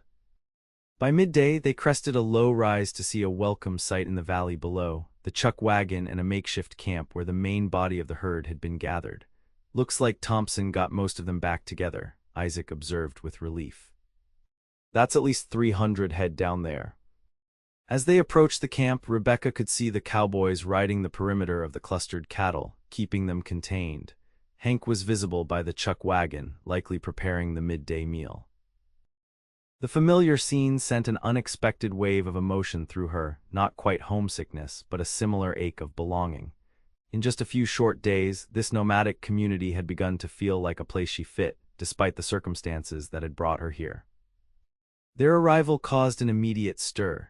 Jasper was the first to ride out to meet them, his weather-beaten face breaking into a rare smile. "Thought you two might have washed away in that downpour," he called as he drew alongside the wagon. "Thompson's been worried sick, though he'd never admit it." "We found shelter in the cottonwood grove by Beaver Creek," Isaac explained. "Wagon took damage from a steer during the stampede. How bad was it here?" Jasper shrugged. "Could have been worse, lost about 150 head, but we've already rounded up 50 or so. The rest are scattered, but probably within a day's ride. No men hurt, which is the main thing." His gaze moved to Rebecca, concern evident. "You all right, Miss Zimmerman? That was quite a baptism into cattle drive life." Rebecca nodded. "I'm fine, Mr. Hall. Mr. Lockhart ensured we reach safety." "That sounds like our Isaac," Jasper said, with a knowing look that made Rebecca wonder what exactly he was implying. "Always the hero when a lady's in distress." Isaac cleared his throat, clearly uncomfortable with the direction of the conversation. "We should report to Thompson and get this wheel properly repaired." They continued into camp, where Martin Thompson greeted them with obvious relief, though he tried to mask it with his usual gruff demeanor. "About time you showed up, Lockhart. Got cattle scattered halfway to Canada, from the looks of it." "Sorry for the delay, had to make temporary repairs to the wagon," Isaac replied, jumping down and helping Rebecca descend. Miss Zimmerman handled herself well during the stampede. Thompson's gaze shifted to Rebecca, assessing, "Glad to hear it, and glad to see you both in one piece." He turned back to Isaac. "We've lost more than a day with this mess. Need to get riders out to round up the strays and get back on the trail if we're going to make Fort Benton by the 1st. "I'll head out as soon as the wagon's secured," Isaac promised. "Saw at least 30 head about 5 miles west of here." Rebecca felt a strange disappointment at the realization that Isaac would be riding out immediately, leaving her in camp. It was foolish, of course his duty was to the cattle drive, yet after their shared experience, the prospect of his absence left her with an unexpected sense of loss. "I'll prepare something for you to take with you," she said, falling back on the practical role she'd established for herself. "You'll need sustenance for the ride." Isaac glanced at her, something unreadable in his expression. "Thank you, that would be helpful." While Hank and Jasper helped Isaac repair the damaged wheel properly, Rebecca busied herself preparing food that Isaac could carry in his saddlebags. She worked quickly, aware of the urgency of the situation, yet taking care to ensure the provisions would provide genuine nourishment for what might be a long day's work. As she wrapped the last of the food in a clean cloth, she sensed someone watching her. Looking up, she found Thompson standing nearby, his weathered face thoughtful. "That was quick thinking yesterday, Miss Zimmerman," he said. Most greenhorns would have frozen at the sight of a stampeding herd. Rebecca straightened, surprised by the compliment. I simply did what was necessary, Mr. Thompson, though without Mr. Lockhart's intervention, I doubt the outcome would have been as fortunate. Thompson studied her for a moment longer. Isaac's a good man, best trail boss I've worked with, keeps his head when others might panic. He paused, seeming to choose his next words carefully. Also keeps to himself mostly, has done since I've known him. Rebecca wasn't sure how to respond to this apparent confidence. He's been very kind to me, she said finally. Kind, yes, he would be, but there's kind and then there's, Thompson trailed off, shaking his head slightly. Never mind an old man's musings, just wanted to say I'm glad you're both safe. With that cryptic statement, he moved away, leaving Rebecca to wonder at his meaning. Did Thompson see something in Isaac's behavior toward her that she had dismissed as mere duty or basic decency? Before she could pursue that thought further, Isaac approached, now mounted on a different horse than Scout, his saddlebags across the animal's withers. The wheels fixed, he said, dismounting to speak with her. Should hold fine the rest of the way to Fort Benton. Thompson wants us to stay put for another day while we round up the scattered cattle, then continue on. Of course, Rebecca nodded, handing him the package of food she'd prepared. Here it's not much, but it should keep you going until you return. Their fingers brushed as he took the package, a brief contact that nonetheless sent a flutter through her stomach. Thank you, he said, his voice lower than usual. For this and for keeping your head yesterday, made my job a lot easier. Rebecca smiled, warmed by his acknowledgement. We make a good team, it seems. Something flickered in Isaac's eyes at her words, surprise, perhaps, or a deeper emotion she couldn't quite name. For a moment, he seemed on the verge of saying something more personal than their usual exchanges. Then Finn called from across the camp that he was ready to ride, and the moment was lost. I should go, Isaac said, securing the food in his saddlebag. We need to find those strays before dark. Be careful, Rebecca said, the words escaping before she could consider how they might sound, too personal, too revealing of her concern for him specifically. But Isaac didn't seem to find the sentiment inappropriate. Instead, he offered a rare, genuine smile that transformed his usually serious face. Always am, cook something special for supper, I'll be hungry when I return. Rebecca nodded, inexplicably pleased by the simple request. I'll have something waiting. With a final nod, Isaac mounted and rode off with Finn, the two of them heading west to begin the search for the scattered cattle. Rebecca watched until they disappeared over the rise, then turned back to the camp, already planning what she would prepare for Isaac's return. It was only later, as she worked alongside Hank getting the evening meal ready, that she realized how domestic her thoughts had become, concerned for Isaac's safety, planning to have a hot meal ready upon his return, looking forward to hearing about his day. These were the thoughts of a wife, not a woman temporarily attached to a cattle drive out of necessity. You're quiet today, Hank observed as they worked. Stampedes shake you up more'n you're letting on. Rebecca shook her head. No, it's not that. I'm just thinking. Dangerous pastime thinking, the old cook said with a knowing look, especially about certain trail bosses who ride off all heroic-like. Heat rushed to Rebecca's cheeks. I don't know what you mean. Hank snorted. Course you don't, and I don't see how you look at him when you think nobody's watching, neither. His gruff expression softened slightly. Known Isaac Lockhart 7 years now, good man, reliable, keeps to himself mostly. Until lately, that is. Rebecca focused intently on the dough she was kneading. Mr. Lockhart has been kind to me in difficult circumstances, nothing more. If you say so, Hank said, clearly unconvinced. Just never seen him ride out of his way to rescue someone before, never seen him give up his bedroll for anyone, neither. He never, Rebecca began to protest. Jasper told me about the Cottonwood Grove, Hank interrupted. Said Isaac let you have the only blanket while he kept watch all night. That ain't just being kind, Miss Zimmerman, that's something else entirely. Before Rebecca could formulate a response, Hank continued, his tone gentler than she'd ever heard from him. The frontier changes people, you know, some it makes harder, colder, but sometimes it does the opposite, strips away all the pretense, all the social niceties, until what's left is just the bare truth of who a person is and what matters to them. Rebecca considered his words, finding unexpected wisdom in them. And you think I matter to Isaac, beyond simple duty or decency? Hank shrugged. Ain't my place to say what's in another man's heart. Just observing that Isaac Lockhart ain't ridden through a stampede, spent the night alone in the wilderness, or given up his blanket for any other person on this drive. He paused, fixing her with a surprisingly keen gaze. Question is, what does that mean to you? It was a question Rebecca wasn't prepared to answer, not even to herself. The idea that Isaac might harbor feelings for her beyond the protective instinct of a decent man toward a woman in distress was simultaneously thrilling and terrifying. Thrilling because she couldn't deny her own growing attachment to him, terrifying because she had no idea what such feelings might mean for either of their futures. I don't know, she admitted finally. I truly don't know. Hank nodded as if this was the answer he'd expected. Well, sometimes not knowing is part of the journey too, just don't wait too long to figure it out. Fort Benton's only 10 days away now, assuming no more stampedes or other acts of God.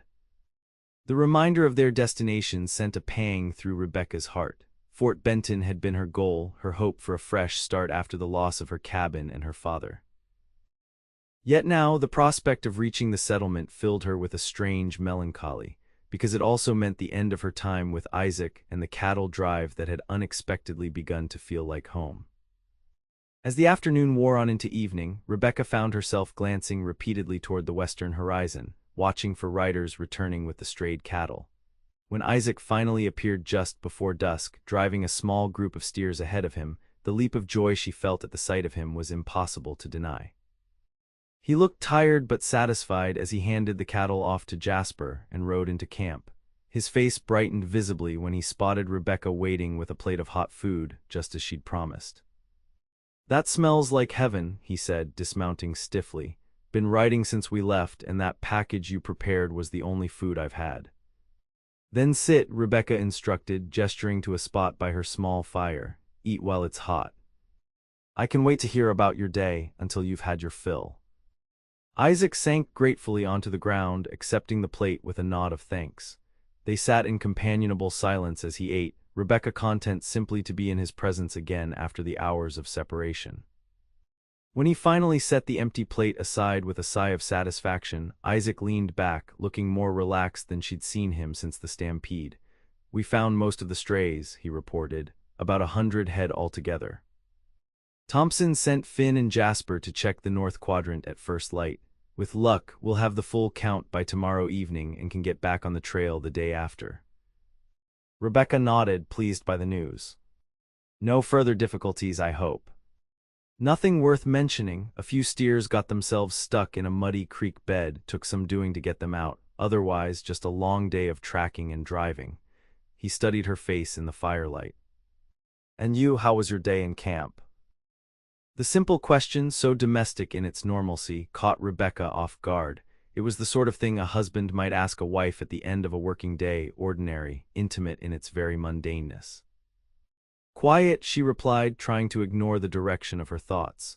"I helped Hank with the meals, mended a tear in my dress, and," she hesitated, then decided to be honest, "watched the horizon for your return." The admission hung in the air between them, more revealing than she'd intended. Isaac's expression softened, the firelight casting warm shadows across his features. "I thought about you too," he said quietly. "Out there, wondered if you were all right after yesterday's excitement." Rebecca's heart quickened at his words. I am, though I was concerned for your safety, riding alone to find strayed cattle." "Been doing it for years," Isaac reminded her, though his tone held no dismissal of her concern. If anything, he seemed touched by it. "Yes, but usually without having to rescue stubborn women from burning cabins and stampeding cattle first," Rebecca said with a small smile. "You must be exhausted." Isaac chuckled, the sound rich and warm in the quiet evening. "I've had worse days on the trail and fewer rewards at the end of them." He gestured to the empty plate. "That was the best meal I've had in months, Rebecca, thank you." The simple gratitude in his voice made her flush with pleasure. "You're welcome. It's the least I could do after all you've done for me."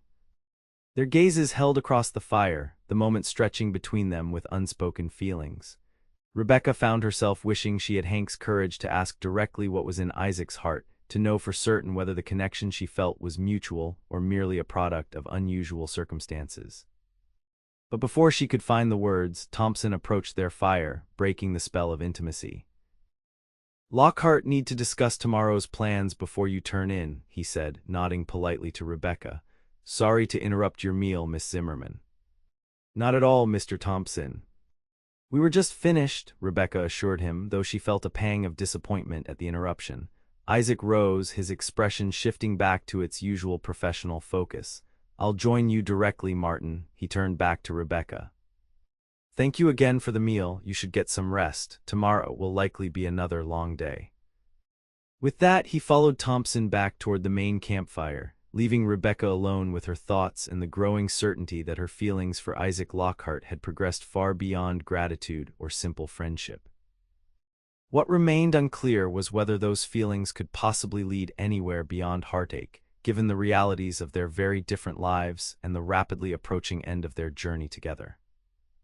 The next 3 days fell into a rhythm as the cattle drive resumed its eastward progress toward Fort Benton. The stampede had cost them valuable time, forcing a slightly faster pace to make up the lost days.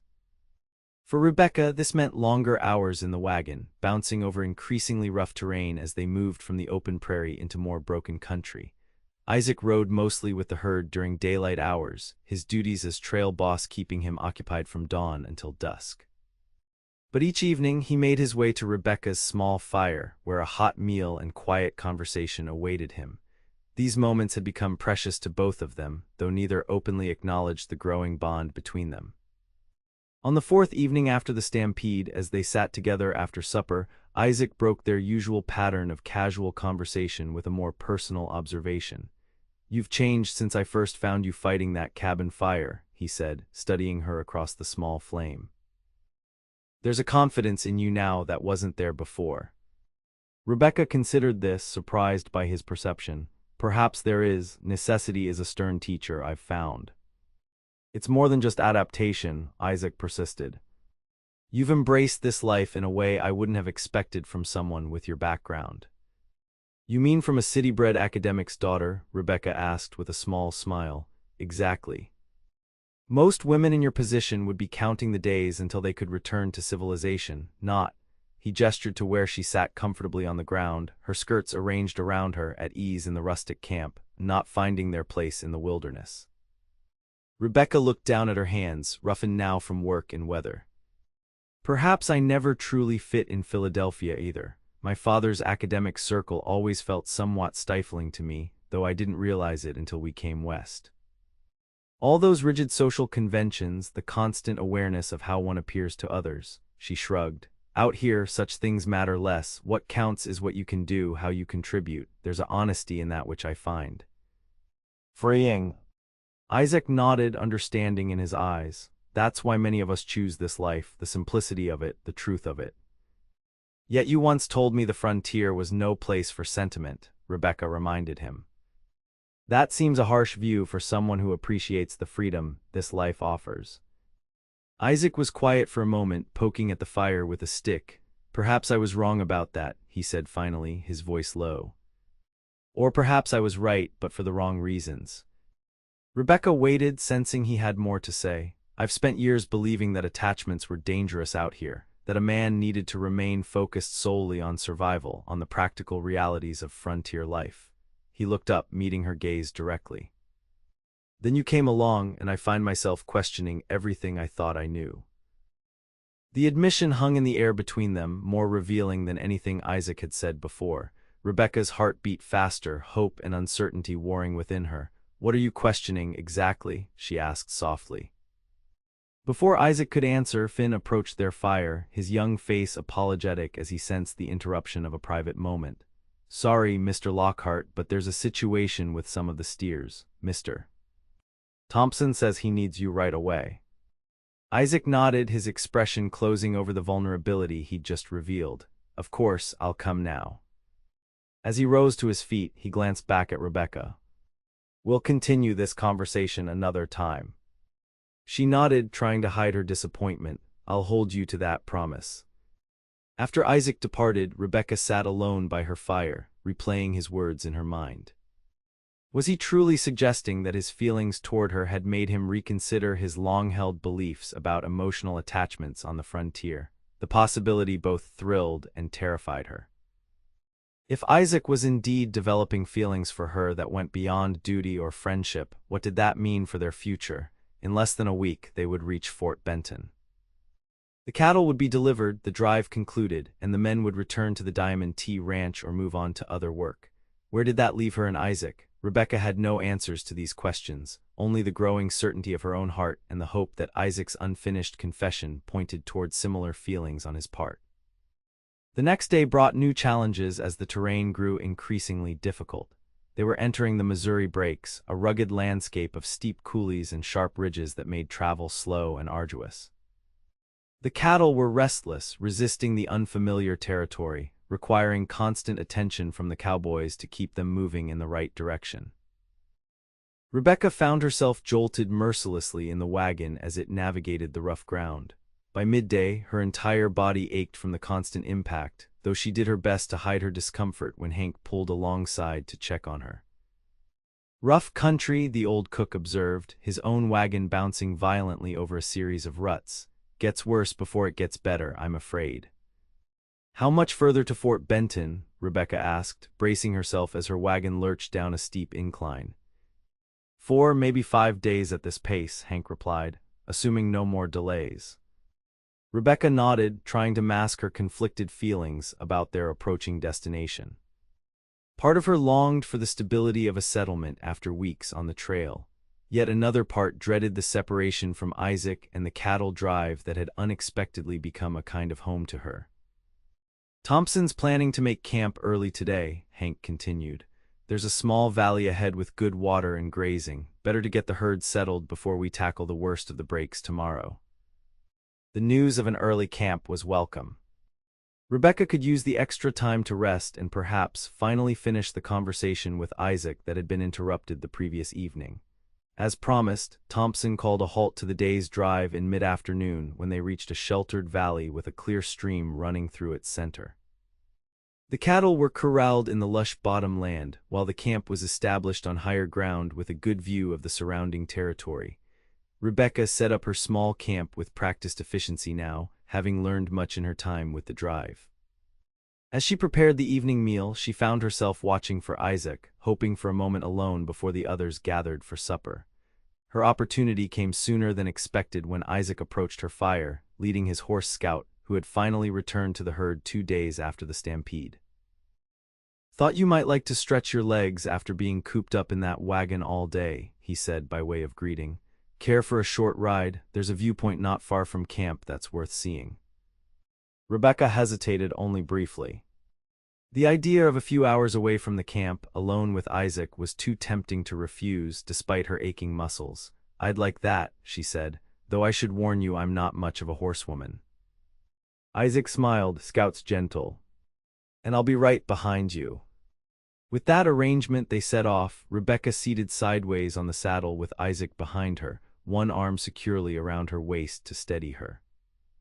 The close proximity sent her pulse racing, though she tried to focus on the stunning landscape around them rather than the warmth of his body against hers. They rode up a winding trail that led to a high ridge overlooking the valley. The view when they reached the top stole Rebecca's breath away. The Missouri River wound like a silver ribbon through the rugged terrain, catching the late afternoon sunlight. In the far distance, the first hints of mountains were visible on the horizon, their peaks faint blue shapes against the sky. "It's magnificent," Rebecca breathed as Isaac helped her down from the horse. "I've never seen anything like it." "This is my favorite part of the trail," Isaac admitted, standing beside her at the edge of the ridge. "The breaks have their own beauty, harsh as they can be." They stood in companionable silence for a time, absorbing the vast panorama spread before them. Rebecca was acutely conscious of Isaac beside her, of the slight space between them that seemed at once too great and not great enough. "You were going to tell me what you've been questioning," she said finally, gathering her courage to return to their interrupted conversation, "about attachments on the frontier." Isaac turned to face her, his expression serious but no longer guarded. "Yes, I was. He took a deep breath as if preparing himself for a plunge into uncertain waters. For years, I've believed that a man out here needs to remain detached, focused only on survival. That emotional connections were a luxury or a liability that the frontier didn't allow. Rebecca nodded, encouraging him to continue. But these past weeks with you have made me question that belief, he said, his blue eyes intent on hers. I've watched you face hardship with courage, adapt to this difficult life with grace, contribute to our community in meaningful ways, and I've realized something important. What's that? Rebecca asked, her voice barely above a whisper. That perhaps it isn't attachment itself that's dangerous on the frontier, but rather the wrong kind of attachment. Connecting with someone who strengthens you rather than weakens you, who faces challenges alongside you rather than becoming an additional burden. He paused, seeming to search for the right words. Maybe that kind of bond isn't a liability at all. Maybe it's the very thing that makes the hardships of frontier life bearable. Rebecca's heart soared at his words, hope blooming within her. And you think that I might be such a person, someone who strengthens rather than weakens. Isaac stepped closer, eliminating the small distance between them. I know you are, Rebecca. These weeks with you have shown me that. You've faced every challenge with determination and courage. You've contributed to our community, earned the respect of men who have spent their lives on the frontier. He faltered, then continued more softly, you've made me see possibilities I'd closed myself off to long ago. What possibilities? She asked, needing to hear him say it explicitly. Isaac reached out, taking her hands in his. The possibility of sharing this life with someone, of finding home not in a place but in a person. The words sent a wave of emotion through Rebecca, so powerful she felt momentarily dizzy. Isaac, are you saying? I'm saying that I care for you, Rebecca Zimmerman, he interrupted, his voice low and intense. More than I thought possible after knowing you such a short time, and the thought of reaching Fort Benton and going our separate ways has become unendurable to me. Rebecca felt tears spring to her eyes, not of sadness but of overwhelming joy. I feel the same, she whispered. I've been dreading our arrival at Fort Benton because it meant losing you. Isaac's face transformed with relief and happiness. Slowly, giving her time to pull away if she wished, he leaned forward and pressed his lips to hers in a gentle, questioning kiss. Rebecca responded with all the emotion she'd been holding back for weeks. Her hands moved to his shoulders, then to the back of his neck, drawing him closer as the kiss deepened into something more passionate, more certain. When they finally broke apart, both slightly breathless, Isaac rested his forehead against hers. I never expected this, he murmured. Never thought I'd find someone like you out here. Nor I you, Rebecca replied. My father brought me west seeking a new beginning. I think perhaps I've finally found it, though not in the way either of us anticipated. Isaac straightened, though he kept his arms around her waist, unwilling to break contact completely. Fort Benton is still ahead of us, he said, his expression growing more serious, and we need to be practical about what happens next. Rebecca nodded, understanding his concern. What are you thinking? I'm thinking that I want to court you properly, Isaac said, not just stolen moments on a cattle drive, but a real chance to build something together. Would you allow that? Would you stay in Fort Benton after we arrive, give us time to know each other better before making any permanent decisions?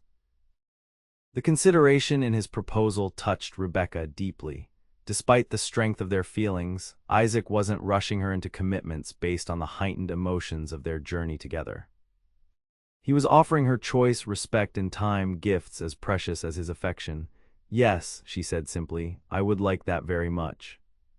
Isaac's smile was like the sun breaking through clouds. He pulled her close again, sealing their agreement with another kiss that spoke of possibilities, of futures neither had imagined when their paths first crossed beside a burning cabin in the Montana wilderness. As they rode back to camp in the gathering dusk, Rebecca seated before Isaac on Scout with his arm secure around her waist, she felt a peace settle over her that had been absent since her father's death. For the first time in months, she was looking forward rather than backward, imagining not what she had lost but what she might gain in this vast, challenging frontier that had brought her to Isaac Lockhart. The final days of the journey to Fort Benton passed in a blur of activity and anticipation. The terrain grew increasingly difficult as they navigated the Missouri breaks, requiring all of Isaac's skill and experience to keep the herd moving safely through the rugged landscape. Despite the challenges, an undercurrent of happiness sustained both him and Rebecca, their stolen moments together charged with new meaning now that their feelings were acknowledged. They maintained discretion around the other men, though Rebecca suspected that Hank, at least, had guessed the change in their relationship from the way his eyes twinkled knowingly when he observed them together. Isaac had spoken privately with Thompson, man to man, about his intentions toward Rebecca once they reached Fort Benton. The trail boss had responded with gruff approval, surprising Isaac with his supportive attitude. "Been watching you two circling each other for weeks," Thompson had said. "About time you came to your senses, Lockhart. She's a fine woman, got grit, that one." On the final night before their anticipated arrival in Fort Benton, the atmosphere in camp was charged with excitement. The cowboys were eager for the comforts of town after weeks on the trail, while Thompson and Isaac focused on the logistics of delivering the cattle and concluding their business with the Army representatives. Rebecca found herself sitting alone by her fire that evening, contemplating the strange journey that had brought her to this moment. From the loss of her father and her cabin to finding unexpected love on a cattle drive, her life had taken turns she could never have predicted. Tomorrow would bring new changes as they reached Fort Benton and began the next chapter of their story. Her reflections were interrupted by Isaac's arrival, his expression unusually solemn as he took a seat beside her. "Is something wrong?" she asked, immediately concerned. Isaac shook his head. "No, not wrong, just important." He took her hand, his thumb brushing across her knuckles in the gentle way that had become familiar in recent days. "I wanted to speak with you about our plans once we reach Fort Benton." Rebecca nodded, her heart quickening. "I've been thinking about that too." "Thompson received word from a passing rider today," Isaac continued. "There's a small hotel in town, respectable enough for a single woman. He's arranged for you to have a room there while we conclude our business with the Army." "That's very thoughtful," Rebecca said, touched by the consideration. "How long do you expect that will take?" 2 days, perhaps 3, then the men will celebrate their pay, as cowboys always do," Isaac said with a slight smile. "After that, most will head back to the Diamond T for the winter." Rebecca waited, sensing there was more to come. "I've been giving a lot of thought to our future," Isaac said, his expression growing more serious. "About what might be possible for us." "And what have you concluded?" she asked softly. "That I don't want to return to the Diamond T if it means being separated from you. That whatever we build together, I want it to be something that allows us both to use our strengths and find fulfillment." He squeezed her hand gently. "Thompson mentioned that there's land available near Fort Benton, good grazing land with water rights. With my savings and experience, I could start a small ranch of my own." Rebecca's eyes widened at the significance of what he was proposing. "Isaac, are you saying you would give up the trail for a settled life?" "Not entirely," he clarified. "A small ranch would still require cattle drives to market, but shorter ones, and I'd be home more often than not." His blue eyes held hers intently. "The question is, would such a life appeal to you? Would you consider building it with me, in time?" The question hung between them, weighty with implication. Rebecca considered it carefully, wanting to be certain of her answer. "When my father brought me west, he spoke of creating a new life, one free from the constraints of our past," she said slowly.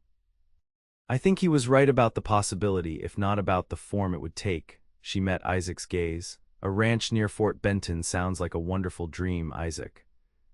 One I would very much like to share when we're both ready." Relief and joy transformed his features. "I'll speak with the land agent as soon as we arrive," he said eagerly, "just to explore the possibilities. We needn't rush any decisions." Rebecca smiled at his enthusiasm. "That sounds wise, and perhaps I might investigate opportunities in town as well. You mentioned teaching before. With my education, I might find a position that would allow me to contribute to our future while we court properly." Isaac nodded, pleased by her practical approach. "Thompson also mentioned that Fort Benton has grown considerably since I was last there. They've built a proper school now and are seeking a teacher for the coming term. The prospect of applying her education in a meaningful way while building a future with Isaac filled Rebecca with excitement. For the first time since her father's death, she could envision a clear path forward, one that honored both her past and her hopes for the future. "It seems Fort Benton holds promise for both of us," she said softly. Isaac leaned forward, kissing her gently. "The promise was always there, Rebecca. We just needed to find each other to see it clearly." They sat together late into the night, planning and dreaming of the possibilities that awaited them. When they finally parted to seek their respective bedrolls, Rebecca felt a peace settle over her that had been absent for too long. Tomorrow would bring them to Fort Benton and the beginning of their new life together, a life neither had imagined when their paths first crossed, yet one that now seemed as natural and right as the vast Montana sky above them. Fort Benton appeared on the horizon shortly after midday. The settlement sprawled along the banks of the Missouri River. From a distance, it looked modest, a collection of wooden buildings dominated by the old fur trading fort from which the town took its name. But as they drew closer, Rebecca could see signs of growth and prosperity. New structures under construction, wagons and riders moving along the streets, steamboats docked along the river. "It's larger than I expected," she remarked to Isaac, who rode alongside the wagon as they approached the town. "It's grown considerably in recent years," he agreed. "The steamboat traffic has made it an important supply point for the whole territory. And with the army garrison nearby, there's steady business." The cowboys drove the cattle to holding pens on the outskirts of town, where army representatives waited to inspect the herd. Thompson and Isaac went to complete the necessary paperwork and collect payment, while Hank drove the chuck wagon to a designated area where the crew would make their final camp. Rebecca found herself suddenly uncertain of her place in this transition from trail to town. Her role as cook for Isaac and his men had given her purpose and position within the cattle drive. Now, with that journey concluded, she felt momentarily adrift despite the plans she and Isaac had discussed the previous night. Her uncertainty must have shown on her face, for Hank pulled his wagon alongside hers, his weathered features creased in a rare smile. "Don't look so lost, Miss Zimmerman," he said kindly. "Change is always unsettling, even when it's for the better." Rebecca managed a smile in return. "You're very perceptive, Mr. Miller. I was just thinking that I've grown accustomed to our routine on the trail. It feels strange to be at our destination at last." Hank nodded. "Been doing this 30 years now, and I still feel it every time. The ending of one journey, the beginning of another." He glanced toward where Isaac and Thompson were engaged in conversation with the Army quartermaster. "Though I reckon this particular end might be different for you than most." Rebecca felt color rise in her cheeks. "Isaac and I have discussed possibilities for the future," she admitted. "Nothing definite yet, but promising." "Good," Hank said with satisfaction. "Man needs more in his life than just cattle and trail dust." "Took him long enough to figure that out." He gestured toward the town. "Thompson arranged for you to stay at the River Hotel until things get sorted. Respectable place run by a widow named Mrs. Hollister. I can show you there once we've settled the wagons." Rebecca felt a rush of gratitude for the old cook's kindness. "Thank you, Mr. Miller, I'd appreciate that." "Been Hank for weeks now," he reminded her gruffly. "No need to stand on ceremony just 'cause we've reached civilization." She laughed, some of her tension easing. "Thank you, Hank, for everything." 2 hours later, Rebecca found herself standing in a small but clean room at the River Hotel, her few possessions arranged around her. Mrs. Hollister, a practical woman in her 50s, had welcomed her warmly and shown her to the accommodations Thompson had arranged. "It's not fancy," the widow had apologized, "but it's clean and safe. Meals are served in the dining room downstairs, included in your board. Mr. Thompson paid for a week in advance." Rebecca had thanked her, touched by Thompson's thoughtfulness in ensuring she was comfortably settled. Now, alone for the first time in weeks, she took advantage of the hotel's facilities to wash away the trail dust and change into her cleanest dress. The simple luxury of privacy and hot water felt almost decadent after weeks of frontier living. A soft knock at her door interrupted her as she was pinning up her freshly washed hair. Opening it, she found Isaac standing there, looking surprisingly different in clean clothing, his dark hair damp from his own washing. "You look," he began, then seemed at a loss for words as he took in her appearance. Rebecca smiled, pleased by his reaction. As do you, I'd almost forgotten what you look like without trail dust. Isaac chuckled. Thompson and I concluded our business with the army. The cattle have been accepted and payment received. He hesitated, then added, I've spoken with the land agent as well. He has several properties that might suit our purposes, if you're still interested in viewing them. I am, Rebecca assured him, and I thought I might inquire about the teaching position tomorrow if that meets with your approval. Of course, Isaac said, his expression softening. I want you to find your own place here, Rebecca, your own purpose. That's important for both of us. His understanding warmed her heart. So many men would expect a woman to simply fold herself into their lives, adapting to their needs without consideration for her own aspirations. Isaac's respect for her independence was yet another reason she had come to care for him so deeply. I was hoping you might join me for supper, Isaac continued. There's a decent restaurant near the riverfront, not fancy but better fare than we've had on the trail. I'd like that very much, Rebecca replied. Though I might miss your cowboys' appreciative faces. They were remarkably easy to please after weeks of Hank's cooking. Isaac laughed, the sound rich and warm. They'll be drowning their appreciation in whiskey tonight, I expect. First night in town after a long drive is traditionally celebratory. All the more reason for us to dine elsewhere, Rebecca said with a smile. Give me just a moment to finish with my hair and I'll be ready. Fort Benton by evening was a lively place. Oil lamps glowed in windows, casting warm light onto the wooden sidewalks. Music spilled from saloons, along with the sounds of laughter and conversation. Riders and wagons still moved through the streets despite the late hour, and the boardwalks were busy with townspeople and visitors. Rebecca walked beside Isaac, conscious of his hand at the small of her back, guiding her through the unfamiliar town. The simple contact sent a pleasant warmth through her, a reminder of how much had changed between them since that first meeting beside her burning cabin. The restaurant proved to be a cozy establishment overlooking the river, with checked tablecloths and surprisingly good food. As they ate, Isaac shared what he had learned from the land agent about available properties. There's one in particular that caught my attention, he said, his blue eyes bright with excitement. 200 acres about 5 miles outside town, with good water access and established grazing land. The previous owner was a rancher who's moving to Oregon for his health. The buildings are solid, a main house, bunkhouse, barn, and corrals. Rebecca listened, captivated by his enthusiasm. It sounds promising. When might we see it? The agent can take us tomorrow afternoon, if you're free after your inquiry about the teaching position. That would be perfect, Rebecca agreed, though I must remind you that we're still in the getting acquainted stage of our relationship, Mr. Lockhart, she added with a teasing smile. Looking at potential ranches together is rather forward of us.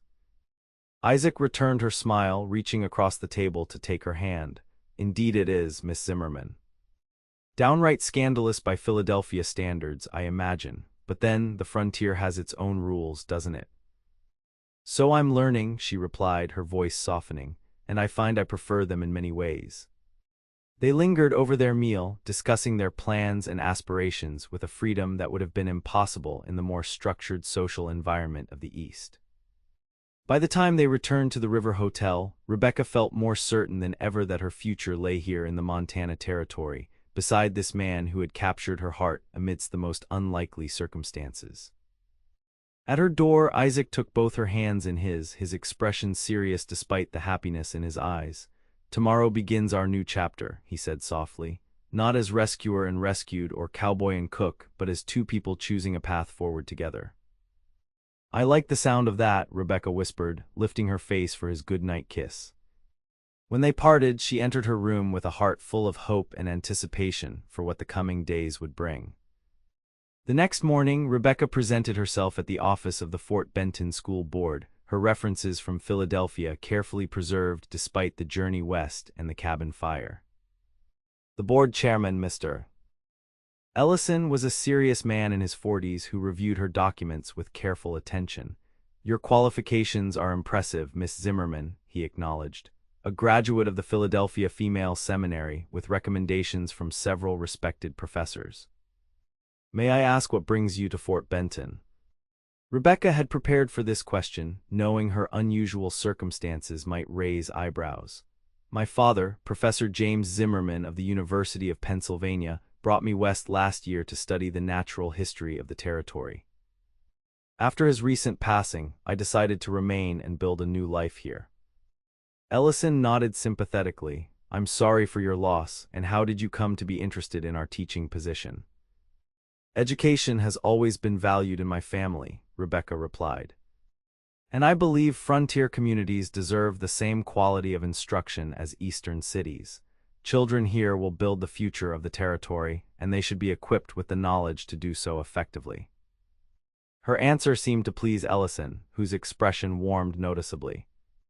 Well said, Miss Zimmerman. We've had difficulty attracting qualified teachers to Fort Benton. Most prefer the larger settlements like Helena or Virginia City. The position would begin with the fall term in 3 weeks, teaching children from 6 to 14 years of age. The salary is $40 per month, with lodging provided above the schoolroom. Rebecca considered this. The salary was fair, and the provided lodging would be practical while she and Isaac determined their next steps. That sounds quite suitable, Mr. Ellison. I would be honored to be considered for the position. Given your qualifications and our need, I see no reason for further delay, Ellison said decisively. The position is yours if you want it, Miss Zimmerman. We can formalize the arrangement tomorrow if that suits you. Pleased by the straightforward nature of frontier business, Rebecca accepted the offer. By the time she met Isaac for lunch at the hotel dining room, she was officially employed as Fort Benton's new schoolteacher. Congratulations, Isaac said warmly when she shared her news. They're fortunate to have found someone with your education and abilities. The timing is perfect, Rebecca noted. 3 weeks until the term begins gives us ample opportunity to explore other possibilities as well. She hesitated, then added, Isaac, I want to be clear about something. My accepting this position doesn't mean I'm any less committed to the future we've discussed. It's simply practical for me to have my own means while we determine our path forward. Isaac reached across the table to take her hand. I understand completely, Rebecca, and I admire your independence. A partnership should strengthen both people, not diminish either one. His understanding confirmed yet again that she had found a rare man in Isaac Lockhart, one who respected her as an equal despite the conventions of their time. After lunch, they met with the land agent, Mr. Greaves, who drove them in his buggy to view the property Isaac had mentioned the previous evening. As they traveled the 5 miles from town, the landscape opened up beautifully, the Missouri River visible in the distance, grassy hills rolling toward the horizon. This is Warner's place, Greaves explained as they approached a well-maintained ranch.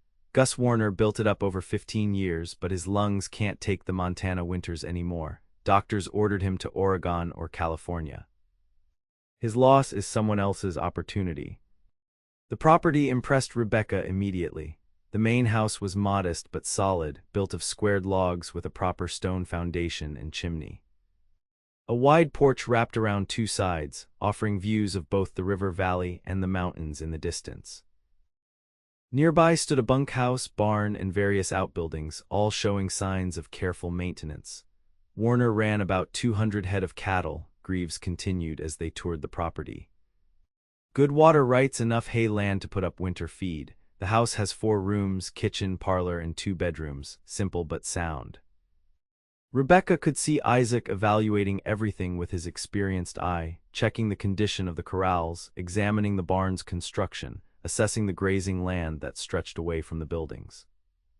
His expression grew increasingly pleased as they continued their tour. Inside, the house was clean and functional, with large windows that filled the rooms with light. The kitchen contained a proper cook stove and pump for water, luxuries Rebecca hadn't expected. The parlor featured built-in bookshelves that immediately caught her attention, reminding her of her father's treasured volumes still packed away in the wagon. What do you think? Isaac asked quietly while Greaves busied himself opening windows to air out the rooms. It's lovely, Rebecca answered honestly. Far more comfortable than I anticipated. I can see why you were interested. Isaac nodded, his expression thoughtful. The price is fair for the land, buildings, and water rights. With my savings and what I earned from this drive, I could manage the down payment. The balance would require a bank loan, but with my experience and references from Thompson, I believe I could secure it. The practical discussion of finances reminded Rebecca that they were considering a significant commitment, one that would shape both their futures. It's a beautiful property, Isaac, but we shouldn't rush such an important decision. Agreed, he said, though Warner is eager to conclude the sale before winter. We have perhaps a month to decide. As they drove back to town with Greaves, Rebecca found herself imagining life on the ranch, mornings spent teaching in town, evenings and weekends helping Isaac build their operation, perhaps eventually raising children in that solid house with its view of mountains and river. The vision was so appealing, so right, that it almost frightened her with its intensity. Over the next week, a pattern established itself. Rebecca spent mornings preparing for her teaching duties, reviewing the school's limited supplies and developing lessons appropriate for the range of ages she would instruct. Afternoons were often spent with Isaac, exploring Fort Benton and the surrounding area, sometimes revisiting Warner's ranch to further assess its potential. In the evenings, they dined together, gradually becoming familiar faces to the townspeople. Rebecca was introduced to Fort Benton society such as it was, primarily merchants and their wives, a few professionals, and the more respectable elements of frontier commerce. To her relief, she found them welcoming despite her unusual arrival with a cattle drive, a story that had apparently spread through town with various embellishments. Mrs. Greaves told me she heard you fought off a bear with a frying pan before Mr. Lockhart rescued you, Rebecca told Isaac with amusement one evening as they walked along the riverfront. And Mr. Ellison's wife believes you carried me 10 miles through a blizzard. Isaac laughed, his arm comfortable around her waist. Frontier tales grow with each telling. Should I correct them or let my heroism stand unchallenged? Let them stand, Rebecca decided with a smile. They're more entertaining than the truth of a simple cabin fire and stampede. There was nothing simple about either incident, Isaac said, his tone growing more serious. I nearly lost you both times before I'd even found you properly. The emotion in his voice touched Rebecca deeply. She stopped their walk, turning to face him in the golden light of the setting sun. But you didn't lose me, and now you've found me properly, as you say. Isaac's expression softened as he gazed down at her. I have. And I find myself increasingly certain that I never want to let you go. The words hung between them, weighted with meaning beyond their simple surface. Rebecca's heart quickened, sensing that a crucial moment had arrived in their relationship. Isaac, she began, but he placed a gentle finger against her lips. Not yet, he said softly. I have something important to ask you, but not quite yet. There are still proper ways to do things, even on the frontier. Rebecca nodded, understanding his meaning. Despite the unconventional beginning of their relationship, Isaac intended to honor the traditional forms of courtship and commitment. The realization filled her with warmth, adding yet another layer to her growing love for this man who balanced frontier practicality with deep respect for meaningful customs. 2 days later, Isaac arrived at the River Hotel dressed in his finest clothing, a clean black suit that emphasized his broad shoulders and lean frame. Rebecca had just returned from the schoolhouse, where she'd been organizing books and supplies for the upcoming term. You look very handsome, she said, surprised by his formal appearance.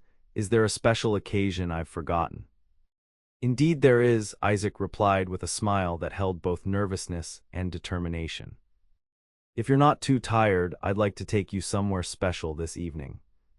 Intrigued, Rebecca agreed to change into her best dress, a green silk that brought out the color of her eyes and had somehow survived the journey west unscathed.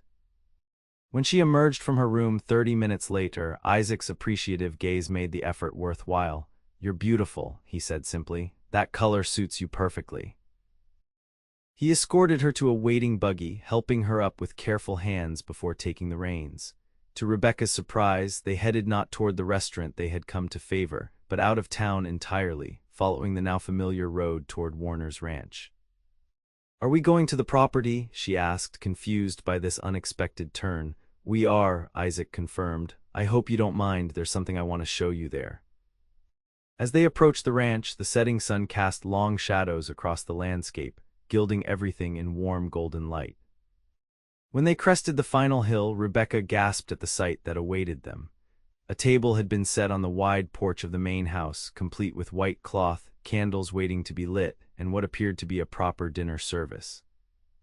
Nearby, an older woman Rebecca recognized as Mrs. Hollister from the hotel was arranging something on a sideboard. "What is this?" Rebecca asked, turning to Isaac with wonder. "A proper dinner," he replied, his expression a mixture of tenderness and nervous anticipation. "I wanted our first meal here to be special." "Our first," Rebecca began, then fell silent as the implication sank in. Isaac helped her from the buggy and led her to the porch, where Mrs. Hollister greeted them with a warm smile. "Everything's ready, Mr. Lockhart, just as you requested," the hotel proprietor said. "I'll serve the first course, then make myself scarce. My nephew is waiting with the wagon behind the barn to take me back to town when you're ready." "Thank you, Mrs. Hollister. You've been most helpful," Isaac said, pulling out a chair for Rebecca. Still bemused by the elaborate arrangements, Rebecca took her seat, watching as Mrs. Hollister lit the candles and served a first course of soup before discreetly withdrawing. The food was excellent, clearly prepared with care, but Rebecca found it difficult to focus on eating with so many questions filling her mind. "Isaac," she said finally, setting down her spoon, "please tell me what's happening. Have you purchased the ranch?"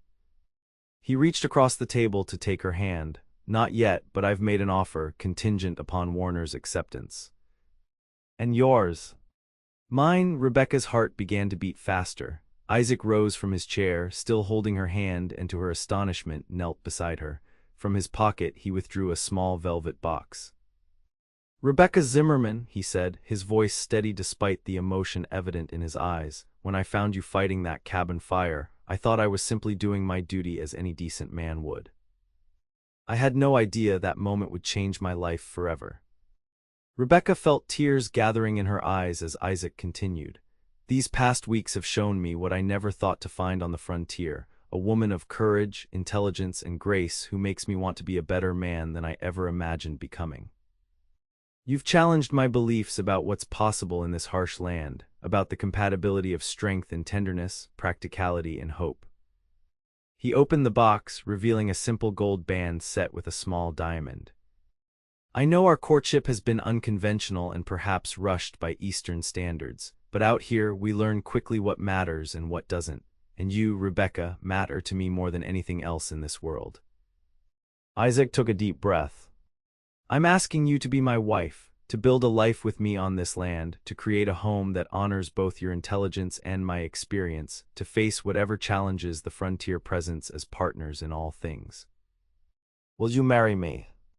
The tears Rebecca had been holding back spilled over as she looked at this man who had saved her life, respected her independence, and now offered her a future brighter than any she could have imagined after the losses she had endured. "Yes," she whispered, then more firmly, "Yes, Isaac, I will marry you." Joy transformed Isaac's features as he slipped the ring onto her finger. Rising to his feet, he pulled her gently from her chair and into his arms, sealing their commitment with a kiss that held all the promise of their shared future. When they finally parted, Rebecca laughed through her happy tears. "So this is why you wanted dinner at the ranch tonight." "I wanted this place to hold a special memory for us," Isaac admitted, "since I hope it will be our home for many years to come." "It's perfect," Rebecca assured him, looking around at the property now bathed in the golden light of sunset. "Everything is perfect." They finished their dinner on the porch of what would soon be their home, planning their future as the first stars appeared in the darkening sky. Isaac would finalize the purchase of the Warner Ranch, while Rebecca would fulfill her commitment to teach the fall term at the Fort Benton school. They would marry in October, giving them time to properly establish themselves in the community and prepare the ranch for winter. As they drove back to town later that evening, Rebecca nestled against Isaac's side, her hand in his, the small diamond catching the moonlight. The journey that had brought her to this moment had been filled with loss and hardship, yet had ultimately led to a happiness she could never have anticipated when she first came west with her father. "I ain't pretty, sir, but I can cook," she said suddenly, recalling her words from their first meeting with a smile. Isaac looked down at her, confusion giving way to recognition and then laughter. "You were wrong on both counts, you know," he said, pressing a kiss to her forehead. "You're the most beautiful woman I've ever known, inside and out, and yes, you can certainly cook." Rebecca laughed with him, feeling the rightness of their connection, the perfect balance they had found between them. The frontier had taught them both hard lessons about survival and loss, but it had also brought them together, creating a bond strong enough to withstand whatever challenges lay ahead. As Fort Benton's lights came into view, Rebecca looked up at the vast canopy of stars overhead, silently thanking the twist of fate that had brought a cowboy to her burning cabin on that fateful day. The path ahead would not always be easy. Frontier life guaranteed challenges and hardships, but with Isaac beside her, she faced the future with confidence and hope. Together, they would build something enduring on the foundation of mutual respect and love they had discovered amidst the wilderness of the Montana Territory. And that, Rebecca reflected as Isaac's arm tightened around her shoulders, was a far greater treasure than anything she had lost along the way. Epilogue. Fort Benton, Montana Territory, October 1874. The schoolhouse was decorated with autumn leaves and wildflowers, the simple wooden benches arranged to create an aisle down the center. Every seat was filled. The townspeople turned out in their Sunday best to witness the wedding of Isaac Lockhart and Rebecca Zimmerman. Rebecca stood at the back of the room, her arm linked with Martin Thompson's. The old trail boss had arrived from the Diamond T Ranch 3 days earlier, bringing with him Hank, Jasper, Finn, and several other cowboys who had been part of that fateful cattle drive. When Rebecca had shyly asked if he would give her away in her father's absence, Thompson had gruffly agreed, though she'd caught the suspicious moisture in his eyes at the request. Nervous, Thompson asked now, patting her hand where it rested on his arm. Rebecca smiled up at him, resplendent in a new dress of ivory silk trimmed with lace that Mrs. Hollister had helped her make. Not nervous, she assured him. Just happy, overwhelmingly happy. Thompson nodded, understanding in his weathered face. You've both come a long way since that burning cabin, done each other good, I think. We have, Rebecca agreed, her gaze moving to the front of the room where Isaac waited beside Reverend Clarkson. He looked handsome in a new black suit, his dark hair neatly trimmed, his posture straight and proud. Beside him stood Jasper as best man, looking slightly uncomfortable in formal attire but beaming with genuine happiness for his friend. As the small group of musicians began to play, conversation in the schoolhouse died away. All eyes turned toward the back of the room as Rebecca began her walk down the aisle on Thompson's arm. Isaac watched her approach, his blue eyes filled with a love so apparent that it brought a flush to Rebecca's cheeks. She saw in his gaze not just affection or desire, but profound respect and partnership, everything she had come to value in their relationship. When they reached the front, Thompson placed Rebecca's hand in Isaac's with a gruff, "Take care of each other," before taking his seat in the front row. "Dearly beloved," Reverend Clarkson began, his voice carrying through the packed schoolhouse. "We are gathered here today to join this man and this woman in holy matrimony." The ceremony was simple but meaningful, with traditional vows that carried special weight given the journey that had brought them to this moment. When Isaac slipped the gold band onto Rebecca's finger to join her engagement ring, his hands were steady, his voice clear and certain as he promised to love and cherish her for all the days of his life. Rebecca's own voice trembled slightly with emotion as she made the same promises, looking up into the face of the man who had quite literally saved her life and then saved her heart as well. "By the authority vested in me by God and the Montana Territory, I now pronounce you husband and wife," Reverend Clarkson declared, beaming at the couple before him. "What God has joined together, let no man put asunder. You may kiss your bride." Isaac's hands were gentle as he lifted Rebecca's veil, his expression one of wonder as if he couldn't quite believe his good fortune. The kiss they shared was tender yet passionate, a perfect balance that reflected their relationship. The schoolhouse erupted in cheers and applause as they turned to face their friends and neighbors as husband and wife. Rebecca couldn't help but laugh with pure joy as Isaac led her back down the aisle and out into the bright October sunshine. The celebration continued at Warner's Ranch, now officially the Lockhart Ranch, where tables had been set up in the yard and a proper feast prepared. Hank had insisted on overseeing the cooking, declaring it his wedding gift to them both. "Never thought I'd see the day," the old cook said, clapping Isaac on the shoulder as they all gathered for the meal. "You were always too busy scowling at the horizon to notice what was right in front of you." "Lucky for me, fate kept putting her in my path until I finally caught on," Isaac replied with a smile, his arm secure around Rebecca's waist. The afternoon passed in a blur of congratulations, good wishes, and stories, many of them embellished versions of Isaac and Rebecca's meeting and subsequent adventures on the cattle drive. By sunset, the last guests were departing, leaving the newlyweds alone at last in their home. Isaac built a fire in the main room's hearth while Rebecca changed out of her wedding finery. When she returned wearing a simple blue dress, her honey blonde hair loose around her shoulders, he turned to her with a smile that made her heart skip. "Mrs. Lockhart," he said, testing the name with evident pleasure. "Mr. Lockhart," she replied, moving into his waiting arms. They stood together before the fire, the warmth of it nothing compared to the heat between them as Isaac lowered his mouth to hers in a kiss that held all the promise of their wedding vows. Later, as they sat side by side on the porch swing Isaac had installed as a wedding gift, watching the stars emerge above their land, Rebecca rested her head on his shoulder with a contented sigh. "Happy?" Isaac asked, his arm around her, keeping her close against the evening chill. "Completely," she assured him, "though I'm still amazed at how we came to be here. If my cabin hadn't caught fire that day, I'd have found you somehow," Isaac said with certainty. "Maybe not that day or in that way, but somehow, I believe that." Rebecca smiled at his unexpected romanticism. "The frontier philosopher emerges," she teased gently. "Only for you," he promised, pressing a kiss to her temple. "And only because it's true. Some things are meant to be, Rebecca, we're proof of that." Looking out over the land that was now their home, at the life they had already begun building together, Rebecca couldn't disagree. Against all odds, she had found love and belonging in the vast wilderness of the Montana Territory. With Isaac beside her, the frontier that had once seemed so harsh and unforgiving now